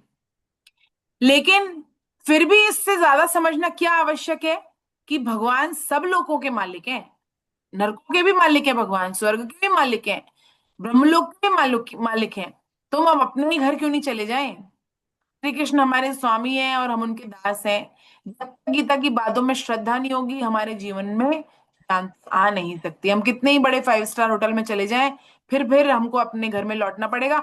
और ऊपर से जब 5 स्टार में इतनी लग्जरी मिलेगी तो हमको और बुरा लगेगा अपने घर में, कि अरे यहाँ कहाँ आ गए हैं, तो वो सुविधा नहीं है, और बार बार वो 5 स्टार याद आएगा, अरे वो इतना बढ़िया सुविधा मिली थी, क्या तो वहां पे खाना मिला था, और क्या किसी बढ़िया शादी में जाके आ जाते हैं, उसके बाद क्या दशा होती है हमारी।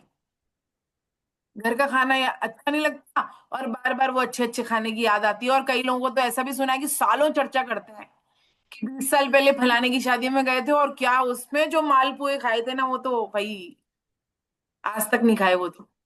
बस यही स्वर्गवासियों की हालत भी होती है, स्वर्गवासी बार बार उन्हीं भोगों की चर्चा करते रहते हैं, यही कह रहे हैं यहाँ पर।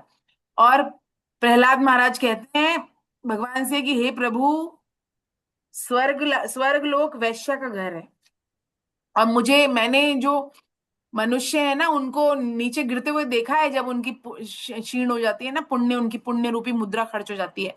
जैसे प्रीपेड अकाउंट होता है ना, रुपए से हमने रिचार्ज करा लिया अपना मोबाइल, और जैसे ही उसमें मोबाइल का रिचार्ज खत्म हुआ, कॉल बीच में ड्रॉप हो जाती है, खत्म, बैलेंस खत्म हो गया, कॉल ड्रॉप हो गई।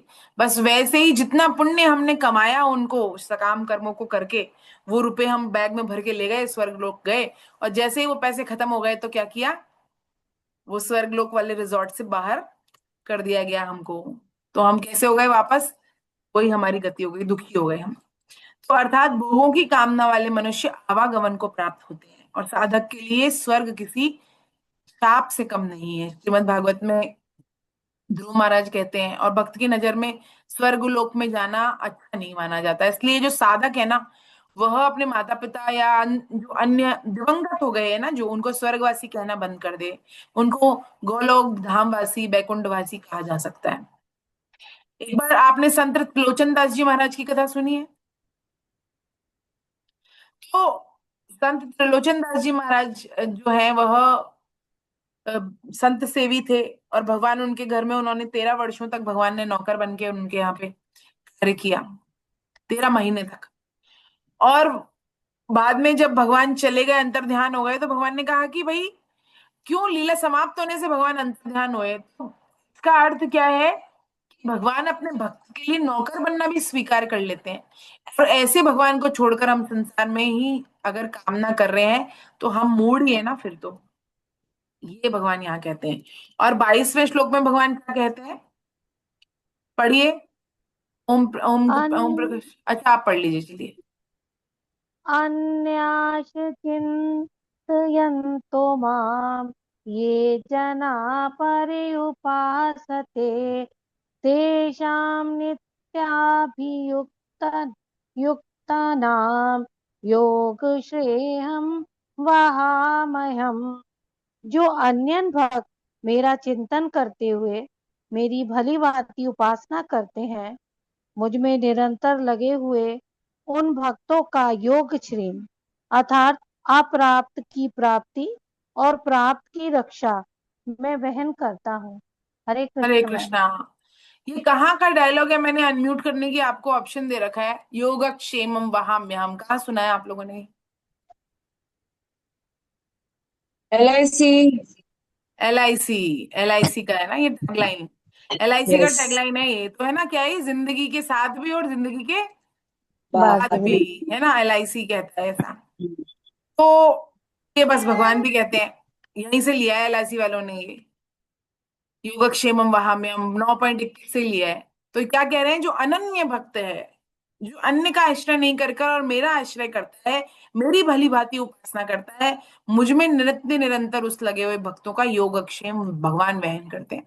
हम कहते हैं भैया हम भगवान में लगे रहेंगे तो हमारा कौन करेगा, हमारे लिए कौन कमाएगा?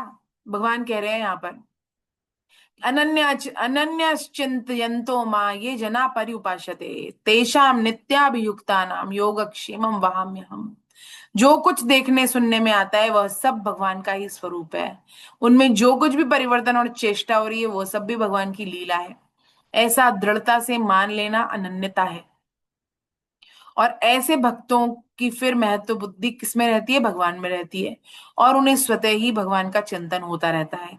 ऐसे मनुष्य कोई सी भी क्रिया करें वह सब भगवान की उपासना ही है। तो अनन्यता क्या है उनकी? संसार से विमुखता, केवल भगवान के सम्मुख होना उनका चिंतन है, और सक्रिय अक्रिय सभी अवस्थाओं में भगवत भगवत सेवा परायण होना उनकी उपासना है।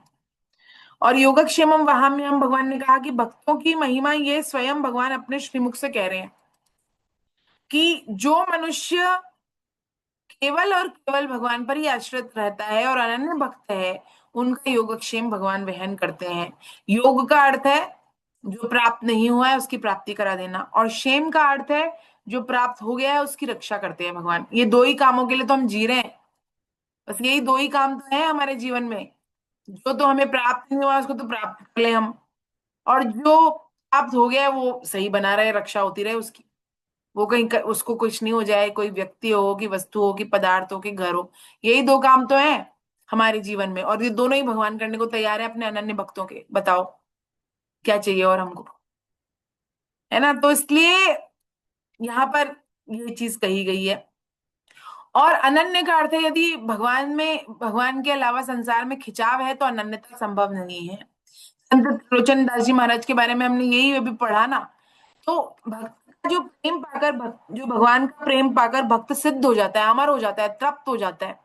और सिद्ध वो नहीं है कि जो अणिमादी सिद्धियां प्राप्त हो जाती हैं उसको, कि बड़े से बड़ा हो जाए, भारी से भारी हो जाए, हल्के से हल्का हो जाए, वो सिद्धियां नहीं है। इन सिद्धियों को तो भक्त जो होता है अत्यंत तुच्छ समझता है। और जो भक्ति के मार्ग में आगे बढ़ते हैं ना, उनको ये सिद्धियां यूं ही प्राप्त हो जाती हैं, आराम से प्राप्त हो जाती हैं, लेकिन वो इन सिद्धियों पर रुकते नहीं है। वो और आगे चलते चले जाते हैं, मोक्ष तक से वो प्रभावित नहीं होते, है ना। तो सूरदास जी क्या कहते हैं, वेद पुराण और शास्त्र सारे, फीको ज्ञान पोथी को, खट्टी छाछ मोहे नहीं भाए, सूर्य खवैया घी को। भाई घी अच्छा लग रहा है, घी खा लिया उसके बाद खट्टी छाछ क्यों खाएगा कोई।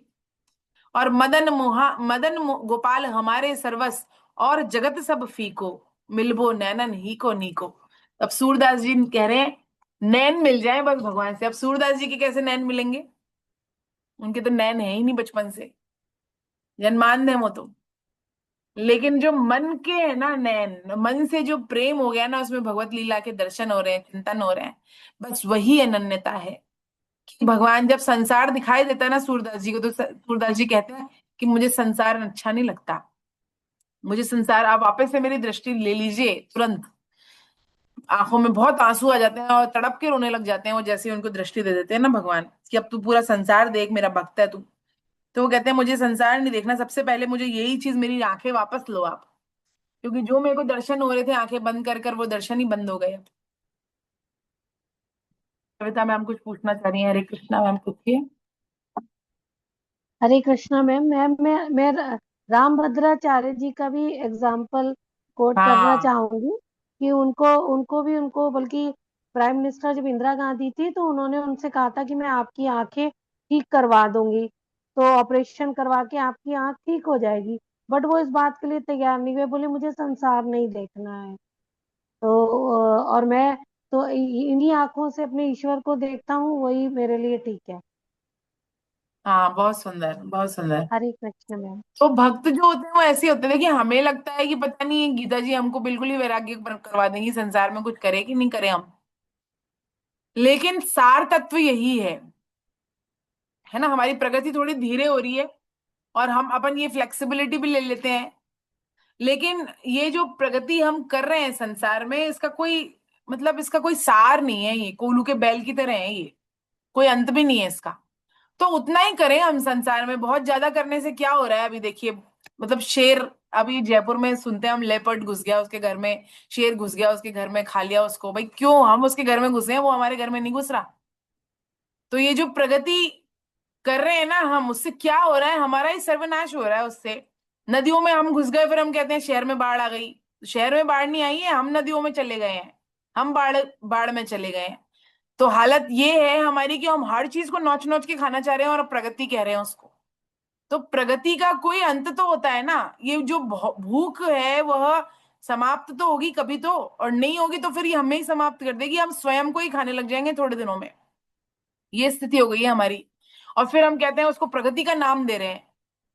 तो जो अब दूसरे देशों में बहुत सारी चीजें, हर चीज ये भी वैलिड है वो भी वैलिड है, कोई भी किसी भी प्रकार का संबंध वैलिड है, किसी भी जीव जंतु को खा जाना वैलिड है, हर चीज वैलिड है। तो जब ये वैलिडिटी का कोई सीमा ही नहीं रह जाएगी ना, तो फिर यही स्थिति आ जाएगी कि फिर किसी संबंध का कोई कोई औचित्य नहीं रह जाएगा, कहीं किसी संबंध का कोई मान सम्मान नहीं रह जाएगा, माता पिता भाई बहन, कोई रिश्ते का कोई मोल नहीं रह जाएगा। और फिर हम उसको संसार कहेंगे तो मतलब एक भोग स्थली बन गई, और वो संसार में हम कह रहे हैं कि हाँ बहुत। तो फिर एक लिमिट करना उसको आवश्यक है कि हमारी जितनी आवश्यकता है उससे अधिक हम संसार की सेवा में लगाएं, भाई संसार को भगवान की ओर लगाने में लगाएं। और भगवान जो चार कामों से ऊपर उठे हम, आहार निद्रा भय मैथुन, गीता बार बार चिल्ला के कहती है। यदि ये 4 काम ही हम करे जा रहे हैं तो फिर हम और जानवर में कोई फर्क नहीं रह गया। तो फिर वही योनि हमको मिल जाए, हम काय के लिए इतनी प्रगति कर रहे हैं, और कितने साल मिले हैं हमको करने के लिए प्रगति। यदि उसमें से 2-4 घंटे भी दिन के हम नहीं निकाल पा रहे हैं भगवान का काम करने के लिए, भगवान का नाम लेने के लिए, तो फिर हम काहे की प्रगति कर रहे हैं। और ऐसी प्रगति तो बहुत सारे दादा परदादा करके चले गए, उनके क्या नाम याद है क्या आज भी हमको? कोई नहीं। ये सार तत्व नहीं है संसार। सार तत्व केवल और केवल भगवान ही है। इसलिए गीता जो है वो तो सत्य कहती है, क्योंकि गीता इतने सारे शास्त्रों का सार है। अब गीता जी सत्य नहीं कहेंगी तो कौन कहेगा फिर सत्य? ये भी घुमा फिरा के बात करेंगी तो कौन करेगा सीधी बात? तो इसलिए यहाँ पर वो कहते हैं ना, स्प्राइट बुझाए बुझाए ओनली प्यास नो बकवास, कौन सा था एक पता नहीं ऐड। तो वैसा ही है ये, बस सीधी बात नो बकवास। यहाँ पे सीधी बात है, बस भगवान कह रहे हैं क्योंकि, और 700 श्लोकों में कह रहे हैं और हजारों जितने भी शास्त्र हैं उन सबका सार कह रहे हैं। तो भगवान तो सीधी बात कहते हैं, वैराग्य अनन्यता, इसी से ही पार पड़ेगी। तो बस यही बात है जो सार तत्व है। और 24वां श्लोक आप पढ़ेंगे ओपी गुप्ता सर। हरे कृष्णा। एक तो आपकी क्लास वालों से मेरे को एक शिकायत है कि भाई आप लोग कैमरा ही ऑन नहीं करते। बहुत कम साधकों के दर्शन हो पाते हैं। आप लोग कैमरा ऑन करें तो कोई बात हो, या आप भोजन वगैरह कर लिया करें, उसके अतिरिक्त तो अपना कैमरा ऑन रखें, है ना। तो 2 घंटे तो हम हफ्ते में निकाल सकते हैं, जब हम एक सब भक्तों के दर्शन होते हैं तो थोड़ा आनंद आता है पढ़ाने में भी। नहीं तो ऐसा लगता है कि बस 2 लोग हैं क्लास में जो बोलते रहते हैं, और भी साधक हैं वैसे, खैर उनके दर्शन होते हैं, बट उनके अलावा काफी सारे सब लोग बस एकदम पैसिव मोड में सुनते हैं, और समझ में भी नहीं आता कि सुन रहे हैं कि नहीं सुन रहे हैं। तो आप लोग अगर ऑन रखेंगे तो अच्छा रहेगा, सबका लाभ होगा, है ना।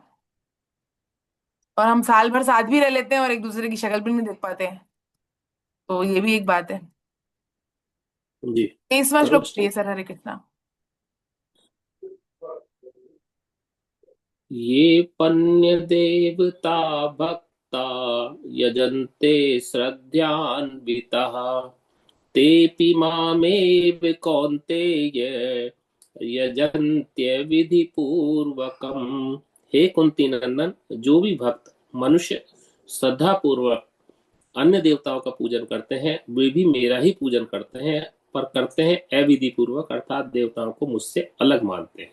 हरे कृष्ण। जय हरे कृष्णा। ये इसके बारे में हम चर्चा कर चुके हैं, मैंने है ना आज ही इसके बारे में स्टार्टिंग में ही चर्चा करी थी कि हम संसार के सब संबंधों को अपना मानते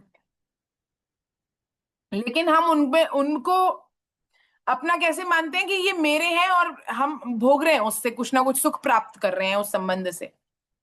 तो उसको भगवान का नहीं मानकर और केवल उस जो संबंध है उसको ही अपना मानते हैं, तो ये अविधि पूर्वक संबंध है। वैसे ही देवताओं का पूजन करें, श्रद्धा पूर्वक करें अन्य देवताओं का पूजन, भगवान के अतिरिक्त मनुष्य दूसरे देवी देवताओं का पूजन करें, और यानी कि मनुष्यों तक का भी पूजन करने लग गए हैं कई लोग। तो फिर वो पूजन किसका हो रहा है? भगवान का ही हो रहा है, क्योंकि उनमें भगवान का अंश है। सभी देवी देवताओं को भगवान के ही बल मिला हुआ है, भगवान ही उनको कुछ को उनको राइट्स दे रखे हैं, वो भगवान नहीं दे रखे हैं। तो उन देवी देवताओं का पूजन करते हैं भगवान से अलग मान के, तो ये कैसा पूजन हो गया? अविधि पूर्वक हो गया। हुआ तो भगवान का ही पूजन, क्योंकि भगवान के ही बनाए हुए हैं वो भी, लेकिन अविधि पूर्वक पूजन हो गया। ये बात हो गई यहाँ पर, है ना। जैसे इसको अगर समझें तो इसी प्रकार से समझ सकते हैं, जैसे कि हम देवी देवताओं की स्वतंत्र सत्ता समझते हैं, और श्री कृष्ण ने कहा है मैं सभी यज्ञों और तपों का भोगता हूं। कहा था ना भगवान ने। और पेड़ की जड़ की सिंचन करना सर्वश्रेष्ठ है, क्योंकि यदि एक पेड़ के जड़ की सिंचन किया जाए तो सब डालियां, सब फल, पत्ते, पुष्प, सब लताएं, सब कोई हरी हरी भरी हो जाएंगी। लेकिन इस आड़ में, भक्त होने की आड़ में, कहीं देवापराध नहीं होना चाहिए। जो पंचायतन पूजा का है हमारे यहाँ पर, वो 5 देवताओं की पूजन करनी चाहिए। शिव की पूजन, अभी सावन चल रहा है, देवी का पूजन, गणेश का पूजन, और विष्णु का पूजन, और सूर्य का पूजन। ये सबका पूजन करना है, लेकिन कैसे? निष्काम भाव से, भगवान का ही अंश मानकर उनको। क्योंकि सत्ता एक ही है, झगड़ा यही तो है, तभी तो हमारा सब ब्रेन वॉश कर रहे हैं हमारी आने वाली जनरेशन का, है ना। क्यों क्यों कर रहे हैं वो ब्रेन वॉश? क्योंकि हम कह रहे हैं तुम्हारे तो 36 करोड़ देवी देवता है। वही 36 कोटि देवी देवता है, करोड़ नहीं है। 36 प्रकार के देवी देवता हैं हमारे, लेकिन भगवान केवल एक ही है। ये हमारे पास जवाब नहीं है, क्योंकि हम तो गीता पढ़ते ही नहीं है। और फिर इसमें भी अड़ जाते हैं, यार ये क्यों नहीं भगवान है, ये थोड़ी ना बात होती है सिर्फ यही क्यों भगवान है, ये क्यों नहीं भगवान है। अरे भाई, तुम शास्त्र तो पढ़ो, उसके बाद तो हम बहस बहस में पढ़े। हम अपने मतलब जितना नुकसान स्वयं हिंदू अपना कर रहा है ना, हिंदू धर्म का, उतना दूसरा भी नहीं कर सकता। कहते ना, वो कौन सा था, एक गाना था एक बहुत बढ़िया, मेरे को याद नहीं आ रहा उसको उसका। हमें तो अपनों ही ने लूटा, गैरों में कहाँ दम था, हमारी कश्ती भी वहां डूबी जहां पानी कम था। तो बस वही स्थिति है हमारी, कि हमारी तो हम ही अपनी नुकसान कर रहे हैं, दूसरे की क्या मजाल है हमारा नुकसान कर दे वो। हम ही आपस में लड़ लड़ के, और हम ही नहीं समझ पा रहे हैं, हम ही बहस कर रहे हैं। और जितना ज्यादा आप देखेंगे ना इंस्टाग्राम रील्स, उसमें अगर आप, जो वो सबसे इंटरेस्टिंग पार्ट होता है, जो उनके कमेंट्स पढ़ना, उसमें यदि पढ़े तो सबसे ज्यादा हिंदू ही लिख रहे होते हैं हिंदुओं के खिलाफ। तो ये स्थिति है, आता जाता कुछ है नहीं, पढ़ा लिखा कोई शास्त्र है नहीं, और टिप्पणी पूरी करनी है हमको। तो वो स्थिति है यहाँ पर। तो देवी देवता का पूजन करने में प्रतिबंध नहीं है, भगवान मना नहीं कर रहे उसके लिए। लेकिन जो एक सत्ता है ना, वो एक ही सत्ता है, उसी का ही रूप है अनन्य। बार बार वासुदेव सर्वम वासुदेव सर्वम वासुदेव सर्वम की बात हो रही है, तो भगवान ही एक ही है। भगवान वो ही अलग अलग रूप में। कोई कह रहा नहीं मैं तो शिव शिव को ही मानूंगा, तो शिव को मानो भाई। शिव शिव की स्वतंत्र सत्ता मत मानो, एक प्रकृति जो भगवान है वो एक ही है। अब उनको तुम शिव के नाम से कहो, कि तुम देवी के नाम से कहो, कि किसी भी नाम से कहो, that is up to you. लेकिन वो अलग नहीं है, वो कृष्ण से अलग नहीं है, राम कृष्ण से अलग नहीं है, गणेश कृष्ण से अलग नहीं है, देवी कृष्ण से अलग नहीं है। वो सभी भगवान का ही रूप है, अलग अलग, जिसमें हमारा इंटरेस्ट हो। जैसे कि कोई कोई स्त्री है, वो स्त्री किसी की पत्नी भी हो सकती है, किसी की माता भी हो सकती है, किसी की पुत्री भी हो सकती है, किसी की बहन भी हो सकती है। वो अलग अलग भावों से उसको उसका उससे प्रेम करेगा वो व्यक्ति, लेकिन वो है तो स्त्री एक ही ना। बस वैसे ही जो है भगवान एक ही है, उनको अलग अलग नामों से जान सकते हैं, अलग अलग संबंध जोड़ सकते हैं हम उनसे, लेकिन है भगवान की सत्ता एक ही, यह मानकर नहीं तो पूजन होगा। भगवान कहते हैं जो अविधि पूर्वक पूजन होगा। और फिर 24वें को मैं ही पढ़ देती हूँ। 24वें में भगवान कह रहे हैं, अहम ही सर्व यज्ञानां भोक्ता च प्रभुरेव च, न तु माम अभिजानन्ति तत्त्ववेनान्तश्च यवन्ति ते। क्योंकि संपूर्ण यज्ञों का भोक्ता और स्वामी मैं ही हूं, परंतु वे मुझे तत्व से नहीं जानते, इससे इसी से उनका पतन हो जाता है। तो तत्व से नहीं जानते, सभी यज्ञों के तपों के भोक्ता भगवान ही है, तो उनका पतन हो जाता है फिर इस कारण से, है ना। क्योंकि कृष्ण का मालिक बनना क्या है? मालिक बनना यह है कि कृष्ण अपरा परा दोनों के एकमात्र मालिक हैं। और हमारा मालिकपना स्वतंत्रता मानी हुई है, वास्तविक नहीं है ये। यदि हम मालिक होते वास्तव में ना, तो हम अपने संसार को बिगड़ने ही नहीं देते। भाई मालिक का तो मतलब ही यही हो गया ना, कि मालिक है इसका मतलब उसकी चलेगी। लेकिन हमारी तो चलती ही नहीं है संसार में। तो यदि हमारी चलती नहीं है, तो हम काहे के मालिक हुए? तो हम झूठे मालिक हैं। कच्चा मालिक मानना हो गया हमारा, झूठा मालिक मानना हो गया ये हमारा। असली मालिक कौन? असली मालिक कृष्ण है। तो वही है, शुद्र दृष्टि से यदि भगवान की विशालता का अनुमान लगाना चाहे तो लगाना मुश्किल है।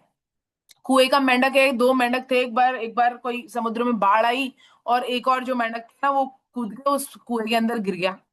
अब उस मेंढक ने जंप लगाया, उसने कहा कि भाई तू कहाँ से आ गया यहाँ पर? तो बोलता है कि मैं तो समुद्र से आया हूँ। तो कहता है समुद्र क्या होता है? समुद्र तो कहता है बहुत बड़ा होता है समुद्र, बहुत पानी होता है उसमें। तो कहता है अच्छा, कुएं से भी ज्यादा पानी होता है? कहता है हाँ, कुएं से भी ज्यादा पानी होता है। कितना ज्यादा होता है? कुएं से ज्यादा। एक जंप मारता है, तो जो उसका डायमीटर होता है, उसके हाफ डायमीटर तक वो जंप मारता है, रेडियस तक। और कहता है कि मैं, इतना बड़ा होता है क्या तुम्हारा समुद्र? तो बोलता है अरे इतना नहीं, इससे बहुत बड़ा होता है। तो वो पूरा एक दम लगाता है अपना, और एक कोने से लेकर दूसरे कोने तक छलांग लगा देता है उसके कुएं के। तो बोलता है इससे बड़ा तो हो ही नहीं सकता, क्योंकि कुएं में रहा है, वो कुएं में ही पला बड़ा है जिंदगी भर। तो उसको पता ही नहीं है कि कुएं से बड़ा कुछ हो सकता है क्या। तो बस वही है ये डॉक्टर फ्रॉग। तो हम सोचें कि हम संसार में रहकर भगवान का अनुमान लगाएंगे ना, तो ये कूप मंडूक बुद्धि है। थोड़ी सी जमीन, थोड़ा सा धन ऐश्वर्य मिल जाए, तो हम अपने आप को मालिक मानने लग जाते हैं, अभिमान करने लग जाते हैं। मुचकुंद जी भगवान श्री कृष्ण की स्तुति करते हैं, बोलते हैं कि भगवान हे प्रभु, बड़े बड़े राजा नरपति आपको इस पृथ्वी का मालिक समझते रहे और पृथ्वी को भोगते समझते रहे, अपने आप को समझते रहे मालिक और पृथ्वी को भोगते रहे, लेकिन वे सब काल के वश में होकर आज क्रमी विष्ठा या राख के ढेर में बदल चुके हैं और पृथ्वी वहीं की वहीं है अभी तक। तो हम कहते हैं हमारे पास इतनी बीघा जमीन है, इतना ये है, इतना वो है, और हम क्या बन जाएंगे उसमें? भाई या तो यदि ऐसे ही बॉडी फेंक दी जाए तो कृमि बन जाएंगे, कीड़े खा जाएंगे, कृमि बन जाएंगे, और यदि जला दिया जाए तो राख बन जाएंगे, और यदि कोई जीव जंतु खा लेंगे उसको तो विष्ठा बन जाएंगी, उनकी विष्ठा बन जाएंगे भाई। तो फिर ये है, लेकिन पृथ्वी का कुछ बिगड़ेगा नहीं, पृथ्वी तो वैसी की वैसी बनी रहेगी। तो बस यही बुद्धि जो है ना, इससे ऊपर उठना है और भगवान मालिक है ये कहना है। अरे भाई इसका तो भगवान ही मालिक है हम कहते हैं ना, तो भगवान वास्तव में सबके मालिक है, इसी के नहीं। और भगवान का दूसरा भगवान कहते हैं भोक्ता बनना, भगवान ही भोक्ता है। तो जैसे हम किसी भी मनुष्य के किसी भी अंग की सेवा करें तो उसके पूरे उसी की सेवा हो रही है, या कुटुंब के किसी भी व्यक्ति की सेवा कर दे, कोई मेरे पुत्र की सेवा कर दे तो मेरी सेवा हो गई ना एक तरह से। हम किसी बड़ा मंत्री है उसके पुत्र का कोई काम बना देते हैं तो वो मंत्री जी हमारा कोई काम बनाएंगे ना, यानी कि वह उसके पुत्र की सेवा भी उसकी ही सेवा हो गई। तो वैसे ही कुछ भी कार्य, कोई भी अच्छा कार्य यदि हम संसार में कर रहे हैं तो कृष्ण ही उसको भोग रहे हैं, क्योंकि सभी यज्ञों और तपों के भोक्ता भगवान श्री कृष्ण इस भाव से करें। मैं इसमें कुछ नहीं कर रहा हूं। हम क्रेडिट नहीं ले जाएं, कहीं हम क्रेडिट ले जाएंगे तो हम भोक्ता बन जाएंगे, तो फिर हम मालिक बनेंगे तो भोक्ता भी बनना पड़ेगा, पाप पुण्य सब भोगने पड़ेंगे, और संसार के संसार में ही हम फिर से फंस के रह जाएंगे, ये भगवान कहते हैं। अब अगले श्लोक में भगवान कहते हैं, 25वां श्लोक। फिर से ये हो गया क्या, स्क्रीन बंद?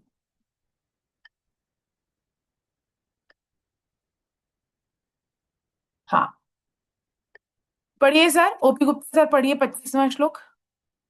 जी। यान्ति देवव्रता देवान् पितॄन् यान्ति पितृव्रताः भूतानि यान्ति कौन्ते भूतानि यान्ति भूतेज्या यान्ति मद्याजिनोऽपि माम्। सकाम भाव से देवताओं का पूजन करने वाले शरीर छोड़ने पर देवताओं को प्राप्त होते हैं, पितरों का पूजन करने वाले पितरों को प्राप्त होते हैं, भूत प्रेतों का पूजन करने वाले भूत प्रेतों को प्राप्त होते हैं, परंतु मेरा पूजन करने वाले मुझे ही प्राप्त होते हैं। हरे कृष्ण। ये शायद हरे, श्लोक या दूसरा लग गया।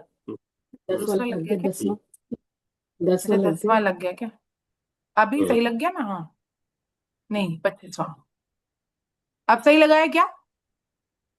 नहीं, अब आ गया, अब आ अब आ गया। गया। अब मैं पढ़ लिया बस पूरा। 25वां आ गया ना? हाँ। तो भगवान क्या कहते हैं, एक मिनट रुकिए, मैं बंद कर दी स्क्रीन है ना। अब यही अंतिम श्लोक लेंगे आज का, ज्यादा समय बचा नहीं है तो इसके बारे में ही चर्चा कर लेते हैं। यथा भाव तथा लाभ। तो भगवान के सिवा किसी की सत्ता नहीं है ये कह रहे हैं, लेकिन पूजा इत्यादि में भाव की मुख्यता होती है, और पूजन का जो लाभ है वो अपने भाव के अनुसार ही मिलता है। जो भी हम पूजन कर रहे हैं, जो हमारा भाव है उसके अनुसार ही हमें उसका लाभ मिलता है। स्वामी जी कहते हैं कि भूत पिशाच योनि क्या है, अशुद्ध योनि मानी जाती है, उनका पूजन नहीं करना चाहिए, और उनकी पूजा जो है वो विधि सामग्री उनकी वह भी बड़ी अपवित्र होती है, त्याज्य होती है वो। उसमें जो जैसे कहते हैं ना कि किसी किसी का बाल, कोई और खून इत्यादि ऐसी सब चीजें उसकी सामग्री होती हैं, तो ये सब अपवित्र सामग्री है उसमें जो उपयोग में आती है, त्याज्य है ये, इसका उपयोग नहीं करना चाहिए। और पितरों की पूजा, भूत पिशाच की तो पूजा ही तामसिक है, वो तो करनी ही नहीं चाहिए, अशुद्ध है वो। तो जो भूत पिशाचों की पूजा करते हैं वो भूत योनियों को प्राप्त होते हैं।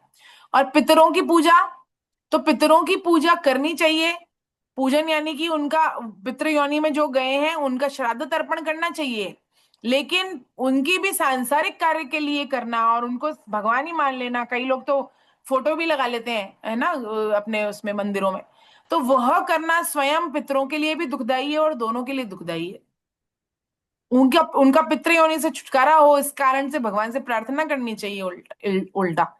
लेकिन हम उनको ही भगवान मान के पूजने लग जाएं तो इससे पितरों को भी दुख होता है और हमें भी दुख उठाना पड़ता है, और जो पितरों की पूजन करते हैं वो पितृ योनि को ही प्राप्त होते हैं। और यदि निष्काम भाव से देवताओं और पितरों की पूजन की जाए और भगवत स्वरूप मानकर उनकी पूजा की जाए तो भगवत प्राप्ति भी हो जाए। तो वास्तव में इनकी स्वतंत्र सत्ता मानकर इनको पूजना ही पतन का कारण बनता है, क्योंकि सृष्टि जो है त्रिगुणमयी है और प्राय रजोगुण प्रधान होता है इसमें, क्योंकि हम सब रजोगुण ही है ना। और समय समय पर वातावरण के अनुसार कोई ना कोई एक गुण हमारे अंदर प्रधान होता है। यदि भक्त का किसी भी भूत प्रेत में भगवान का भाव हो जाए तो फिर भक्त का पतन नहीं होता उससे, क्योंकि उल्टा उस भूत प्रेत का उद्धार हो जाता है। क्योंकि भक्त का तो कभी पतन हो नहीं सकता ना, भाई भक्त का पतन कैसे हो सकता है। हमने संसार के जो व्यक्ति हैं उनको भगवान में तो लगते देखा है, लेकिन कोई भगवान में लगा हुआ व्यक्ति वापस संसार में लग जाए ऐसा मुश्किल होता है। जितनी प्रगति हमारी भगवान की हो चुकी है ना, हम ऐसा कोई कहते हैं और ये तो बड़ा भक्ति करता था अब एकदम से शराब पीने लग गया, ऐसे बिरले ही देखे होंगे कभी। लेकिन ऐसा हो सकता है कि हाँ भाई ये बहुत खराब गलत काम करता था लेकिन अब ये भगवान में लग गया है। कोई ये डाकू था और अब ये भगवान में लग गया है, ये तो संभव है, ऐसा तो होते हुए देखा है हमने। तो बस यही बात है कि भगवान जो भक्त है उसका कभी भी पतन नहीं होता। भगवान जो भक्त है उस वह क्या कहते हैं, योग भ्रष्ट तो हो सकता है और योग भ्रष्ट का भी पतन नहीं होता, वो उसी स्थिति में बना रहता है, उसकी उस स्थिति से नीची स्थिति में नहीं गिरता वो। उस स्थिति से ऊंची स्थिति में चाहे जन्म लग जाए उसको जाने में, लेकिन उस स्थिति से नीची स्थिति उसकी नहीं होती है। तो बस भगवान का अनन्य भाव से पूजन करना, और जिसका भी पूजन कर रहे हैं, जैसे कि प्रेत ने ही जो तुलसीदास जी थे उनको भगवान से मिलाया, हनुमान जी से मिलाया, फिर हनुमान जी ने राम जी से मिलवाया। तो तुलसीदास जी को हनुमान जी को उनको उनके भगवान श्री राम के दर्शन हुए और एक भूत के द्वारा ही हुए उनको। तो वहां पर फिर भगवान श्री राम से उन्होंने मिलवाया उनको, तो वो वाला नहीं बोलते, चित्रकूट के घाट पर हुई संतन की भीड़, तुलसीदास चंदन घिसे और तिलक देत रघुवीर। तो इस प्रकार होता है। और नामदेव जी भी कुत्ते के पीछे घी चुपड़ी हुई रोटी लेके भागते हैं, तो उन्होंने भी जो और फिर वो प्रेत बनकर उनके सामने आ जाते हैं नामदेव जी के सामने, तो प्रेत में भी उनको भगवान के दर्शन होते हैं। तो प्रेत में भगवान के दर्शन करना तो अलग बात है ना, लेकिन उनको इनकी स्वतंत्र सत्ता ही मान लेना ये अलग बात है। तो वो मनाने के लिए भगवान यहाँ पर मना करते हैं, और इस प्रकार से भगवान यहाँ पर कहते हैं कि हमें ये करना हमारे लिए पतन का कारण बनता है। हरे कृष्ण हरे कृष्ण हरे कृष्ण हरे कृष्ण हरे कृष्ण। कौन सा श्लोक हुआ है, 26वां हुआ ना? 25।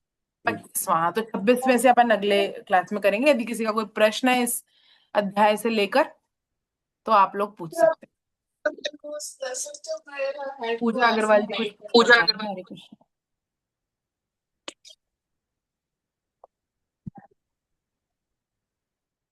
अनम्यूट करिए अपने आप को। हरे कृष्णा मैम। हरे कृष्णा हरे कृष्णा हरे कृष्णा। मैम अध्याय 7 में एक क्वेश्चन था कि तामसिक भाव उत्पन्न होते हैं श्री कृष्ण से, तो मुझे ये तामसिक भाव समझ नहीं आया मैम। कौन से श्लोक में था भाई, 7वें अध्याय में? नहीं, प्रश्न उत्तर थे ना मैम, उसके अंदर था असाइनमेंट में। तो तामसिक भाव उत्पन्न होते हैं, उसका आंसर था श्री कृष्ण से।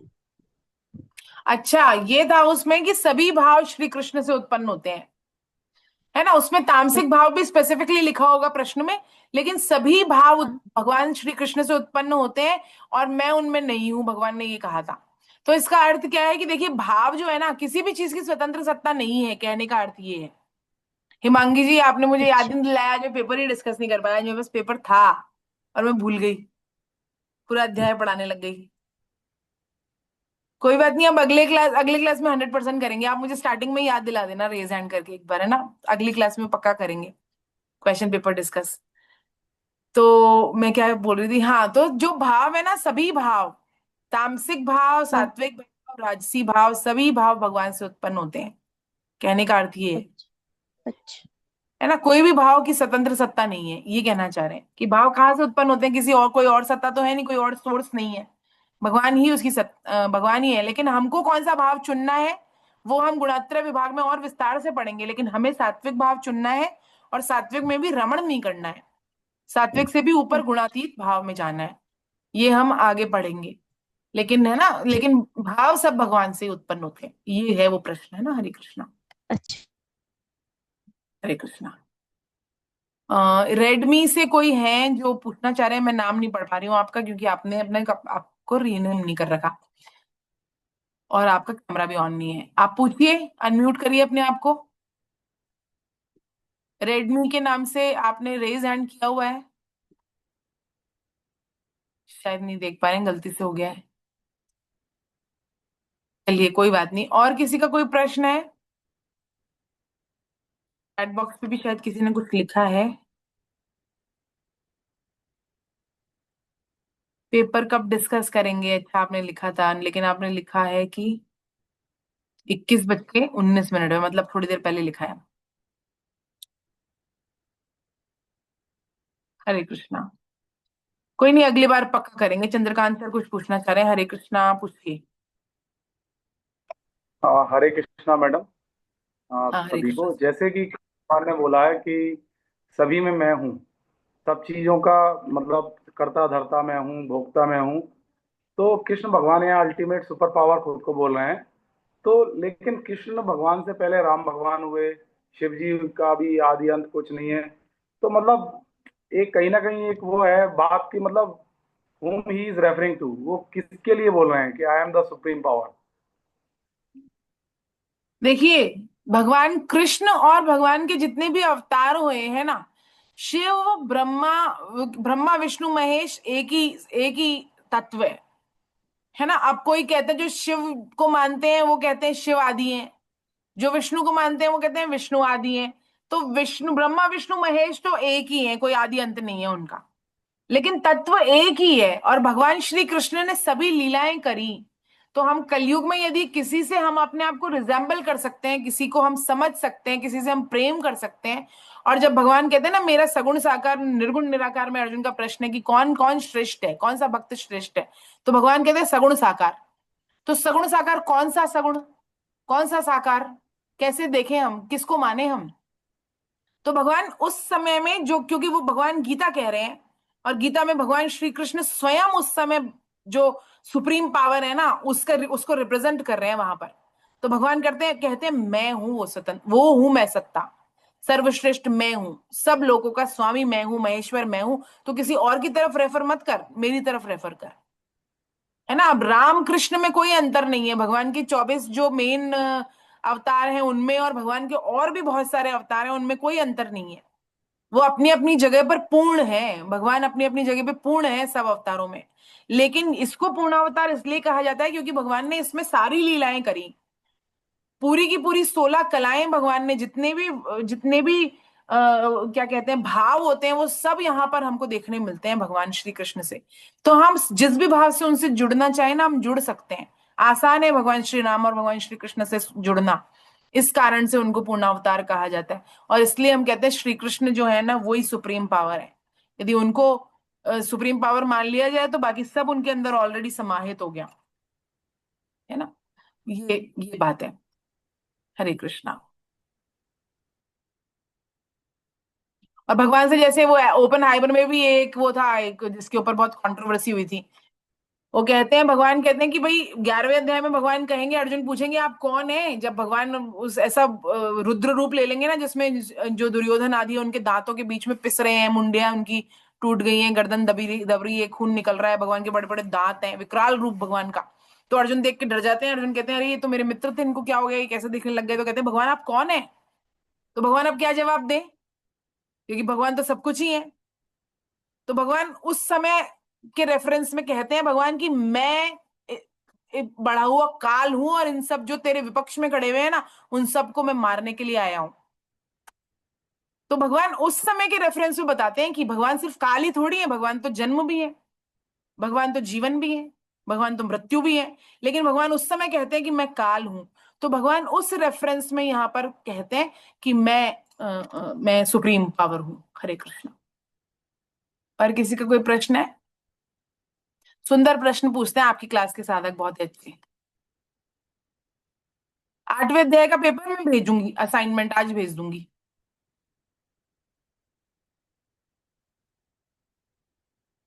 चलिए बहुत सुंदर। और हाँ, 8वें अध्याय का असाइनमेंट मैं भेज दूंगी नीलू जी। और किसी का कोई प्रश्न है? गुंजन जी का पुत्र आया है आज यहाँ पर। हरे कृष्णा बच्चे। हिंदी बोलना आता है क्या इसको? हाँ आता है मैम। बोलो हरे कृष्ण। क्या पढ़ रहे हैं हम यहाँ पर? हरे कृष्णा। बताओ। नहीं गीता। नहीं, मैं क्या पढ़ गीता? गीता पढ़ रहे? आप कृष्णा को जानते हो? जानते हो? बहुत सुंदर, हरे कृष्णा। चलिए, बहुत हाँ बढ़िया। पूछ रहा था मुझसे। एक बार अनम्यूट करिए, अनम्यूट करिए। हाँ। कल कल मुझसे पूछ रहा था ये कृष्ण के बारे में, मैं कुछ पढ़ रही थी। हाँ। एक बहुत ही सुंदर वो आया था कि कृष्ण अपने बारे में बताते कि मैं तो रो भी नहीं पाया, मेरे जीवन में इतना दुख था। और तुम लोग जो रोते रहते हो अपने जीवन में। तो पूछ रहा था कि इसका मतलब क्या है मम्मी, कृष्ण तो भगवान थे, वो क्यों रोए थे? मैं उसको बता रही थी कि कृष्ण का जन्म जेल में हुआ था, और वो ऐसे ऐसे अपनी माँ से दूर हो गए, जन्म देने वाली से, फिर पालन वाली से दूर हो गए, तो बहुत कुछ उन्होंने सहा। और हम लोग जो यहाँ बैठे बैठे भी इतने सुख में होते हुए भी हम लोग रोते हैं कि हमें ये दुख है वो दुख है। तो समझा रही थी इसको कल मैं। बहुत सुंदर, तो बहुत बढ़िया। सब माता पिता को है ना, बच्चों को गीता रामायण पढ़ाना चाहिए, बहुत अच्छी बात है। और रामायण पढ़ाइए, गीता पढ़ाइए, कृष्ण बाल लीलाएं बताइए, तो उसमें बच्चों का इंटरेस्ट आता है ना, कहानी रूप में हम बता हाँ, सकते हो। बहुत अच्छा। हम चलाते हैं कई बार कहानियां, बच्चों को हाँ। इंग्लिश में चला देते हैं। हाँ, जो भी भाषा में उसको समझ में आए, वही अच्छा वो है। अच्छे से समझ आ जाती है, कई हिंदी वर्ड होते हैं जो समझ में नहीं आते, वैसे हाँ, कोई अरे भाषा इस है नहीं जो जनरेशन समझ में में। प्रॉब्लम है। मैंने अपने कुछ फ्रेंड्स को जोड़ रखा है, वो कहते हैं अरे बड़ी तो क्लिष्ट भाषा है गीता की, तो उनका इंग्लिश ट्रांसलेशन मैंने भेजा फिर, क्योंकि हम लोग तो बचपन से हिंदी पढ़ते हुए आए हैं, हमें कोई समस्या नहीं है मेरे हिंदी में। दोनों बच्चों को आती है। हाँ, नहीं हिंदी आजकल के हाँ बच्चों को मेरे दोनों पढ़ने में बच्चों तो को बहुत हिंदी समस्या है, समझ लिखने में पढ़ने आती में है तो। लेकिन पढ़ना नहीं आ रहा। पढ़ना तो नहीं आता, वो पता है, और बड़ा हाँ। अब है ही ऐसा ही है, सारी पढ़ाई की अपनी पद्धति ऐसी हो गई, और आप तो फिर यूएस रह रही हैं तो ऑब्वियसली होगा ही ऐसा। हम्म। बट मतलब हमारी वही जनरेशन को वो भी है बोलते कुछ हैं लोगों घर को में तो समस्या। समझ में आता है। हाँ बोलते हैं तो समझ हाँ। में आता है ना, मेरी भाषा तो समझ में आती है ना सबको। हाँ आप सब बोलेंगे तो समझ में आता है, मेरे बड़े बेटे को भी सब समझ में आता है, बट इसको कई वर्ड होते हैं तो नहीं समझ आता। जैसे अगर 10 भी बोला तो पूछेगा 10 कितने होते हैं। तो कई अच्छा। चीजें होती हैं जो नहीं समझ में आती हैं। बट हिंदी आती है यूँ तो। चलिए, अच्छी बात है, बहुत अच्छी बात है। चंद्रकांत जी का पुत्र भी दिखाई दे रहा है आज, तो इसी से कीर्तन करवाते हैं, चलो। हरे कृष्णा। कृष्णा को हरे बोलो। कृष्णा, आप कीर्तन करवाओगे?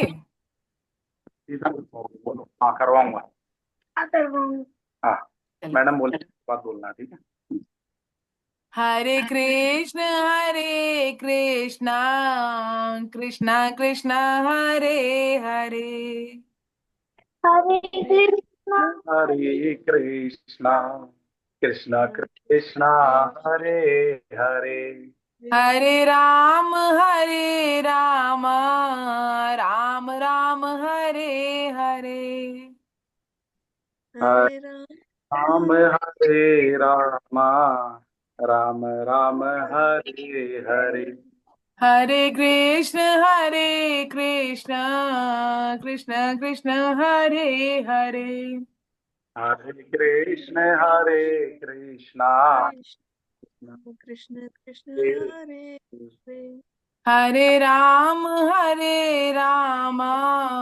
राम राम हरे हरे। हरे हरे राम राम हरे हरे राम राम राम हरे हरे। गोविंद चले आओ, गोपाल चले आओ, बिंद चले आओ गोपाल चले आओ मेरे मुरलीधर माधव नंदलाल चले आओ।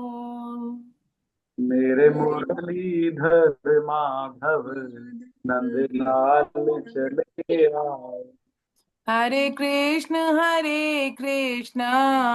कृष्ण कृष्ण हरे हरे। हरे हरे कृष्ण कृष्णा कृष्ण कृष्ण कृष्णा हरे हरे हरे राम राम राम हरे हरे। हरे रामा राम राम हरे हरे हरे कृष्णा हरे कृष्णा हरे कृष्णा।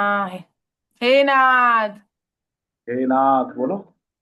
हे मेरे नाथ, हे मेरे नाथ, मैं केवल आपका हूँ, मैं केवल आपका हूँ। बोलो जो बोलो। आप ही केवल मेरे हैं, आप ही केवल मेरे हैं, आप कृपा करें, आप कृपा करें, मैं आपको भूलूं नहीं, मैं आपको भूलूं नहीं, आप मुझे प्यारे लगे। आप मुझे प्यारे लगे। नारायण नारायण नारायण नारायण नारायण। बोलना है। नाम संकीर्तनम यस्य नाम संकीर्तनमस्य सर्व पाप प्रणाशनम नम प्रणामो दुख समनस्तम अमो दुख समनस्थम नमामि हरिम परम। नमामि हरिम परम। बोले वृंदावन बिहारी लाल की, जय जय। बोलो बाके बिहारी लाल की, जय बोलो अर्जुन के सखा भगवान श्री कृष्ण की, जय जय। बोलो मीरा के गिरधर नागर की, जय बोलो सूर के घनश्याम की, जय बोलो वृषभानु सुता राधा रानी की, जय बोलो जनक नंदिनी सीता मैया की, जय जय। मर्यादा पुरुषोत्तम भगवान श्री राम की, जय चक्र चूड़ामणि वेद व्यास जी महाराज की, जय श्रीमद् भगवत गीता की, जय श्रीमद् भागवतम की, जय सब सब सब संतों की, जय जय सब भक्तों की, जय अनंत कोटि वैष्णव वृंद की, जय आज के आनंद की जय हो। हरि बोल हरि बोल हरि बोल। जय जय श्री राधे श्याम। हरे कृष्णा हरे कृष्णा। आप सभी साधकों के चरणों में मेरा वंदन। अगली क्लास में हम पेपर करेंगे सबसे पहले, और असाइनमेंट नंबर 8 में आपको अभी भेज रही हूँ। हरे कृष्ण। आप सबको प्रणाम, सबको प्रणाम, सबको प्रणाम। हरे कृष्ण हरे कृष्ण। हरे कृष्ण। कौन सा पेपर करना है? जो गीता का आया था वही, क्या कह रहे हैं सर? मतलब गीता का जो अपन ने परीक्षा दी थी उसी का पेपर करेंगे ना, असाइनमेंट का हाँ थोड़ी हाँ करेंगे। हाँ हाँ, पेपर की, पेपर का ही तो सब कह रहे हैं कि पेपर हल करवाओ। ठीक है, हाँ अच्छा, तो असाइनमेंट पेपर का तो कर, उसी में आ जाता है आंसर तो। असाइनमेंट तो आपके सामने आंसर आ ही जाता है जैसे सबमिट करते हो। हाँ ठीक। शशि लड्ढा मैम, और आप कब आएंगे विनोद सर? हरे कृष्णा। जयपुर कब पधार रहे हैं आप? मैं फर्स्ट वीक ऑफ अगस्त में आएंगे। मन लग गया आपका वही है ना? क्लास में नहीं, आपको मिस थोड़ा करते हैं हम लोग, फिजिकल क्लास में। अगस्त में आ जाऊंगा मैं फर्स्ट वीक। चलिए, बहुत सुंदर। हरे ये भी कृष्ण। यूएस है क्या? नहीं, ये तो गुड़गांव है, शायद गुड़गांव है ना आप? हाँ जी हाँ। गुड़गांव। अच्छा गुड़गांव है, अच्छा। हाँ। गुंजन जी कहाँ पर है यूएस में? मैं वर्जीनिया में हूँ सर। वर्जीनिया, अच्छा अच्छा। हाँ पिछली बार बताया था आपने, भूल गया, वर्जीनिया। वर्जीनिया में। और ओबी गुप्ता सर, आप कब तक हैं वहां पर? मैं कैलिफोर्निया में हूँ और सितंबर में फर्स्ट वीक में वापस जाऊंगा। चलिए, बहुत बढ़िया। हरे कृष्णा हरे कृष्णा हरे कृष्णा। चलिए, प्रणाम सबको, प्रणाम सबको, प्रणाम। आपका दिन शुभ हो। हरे प्रणाम प्रणाम।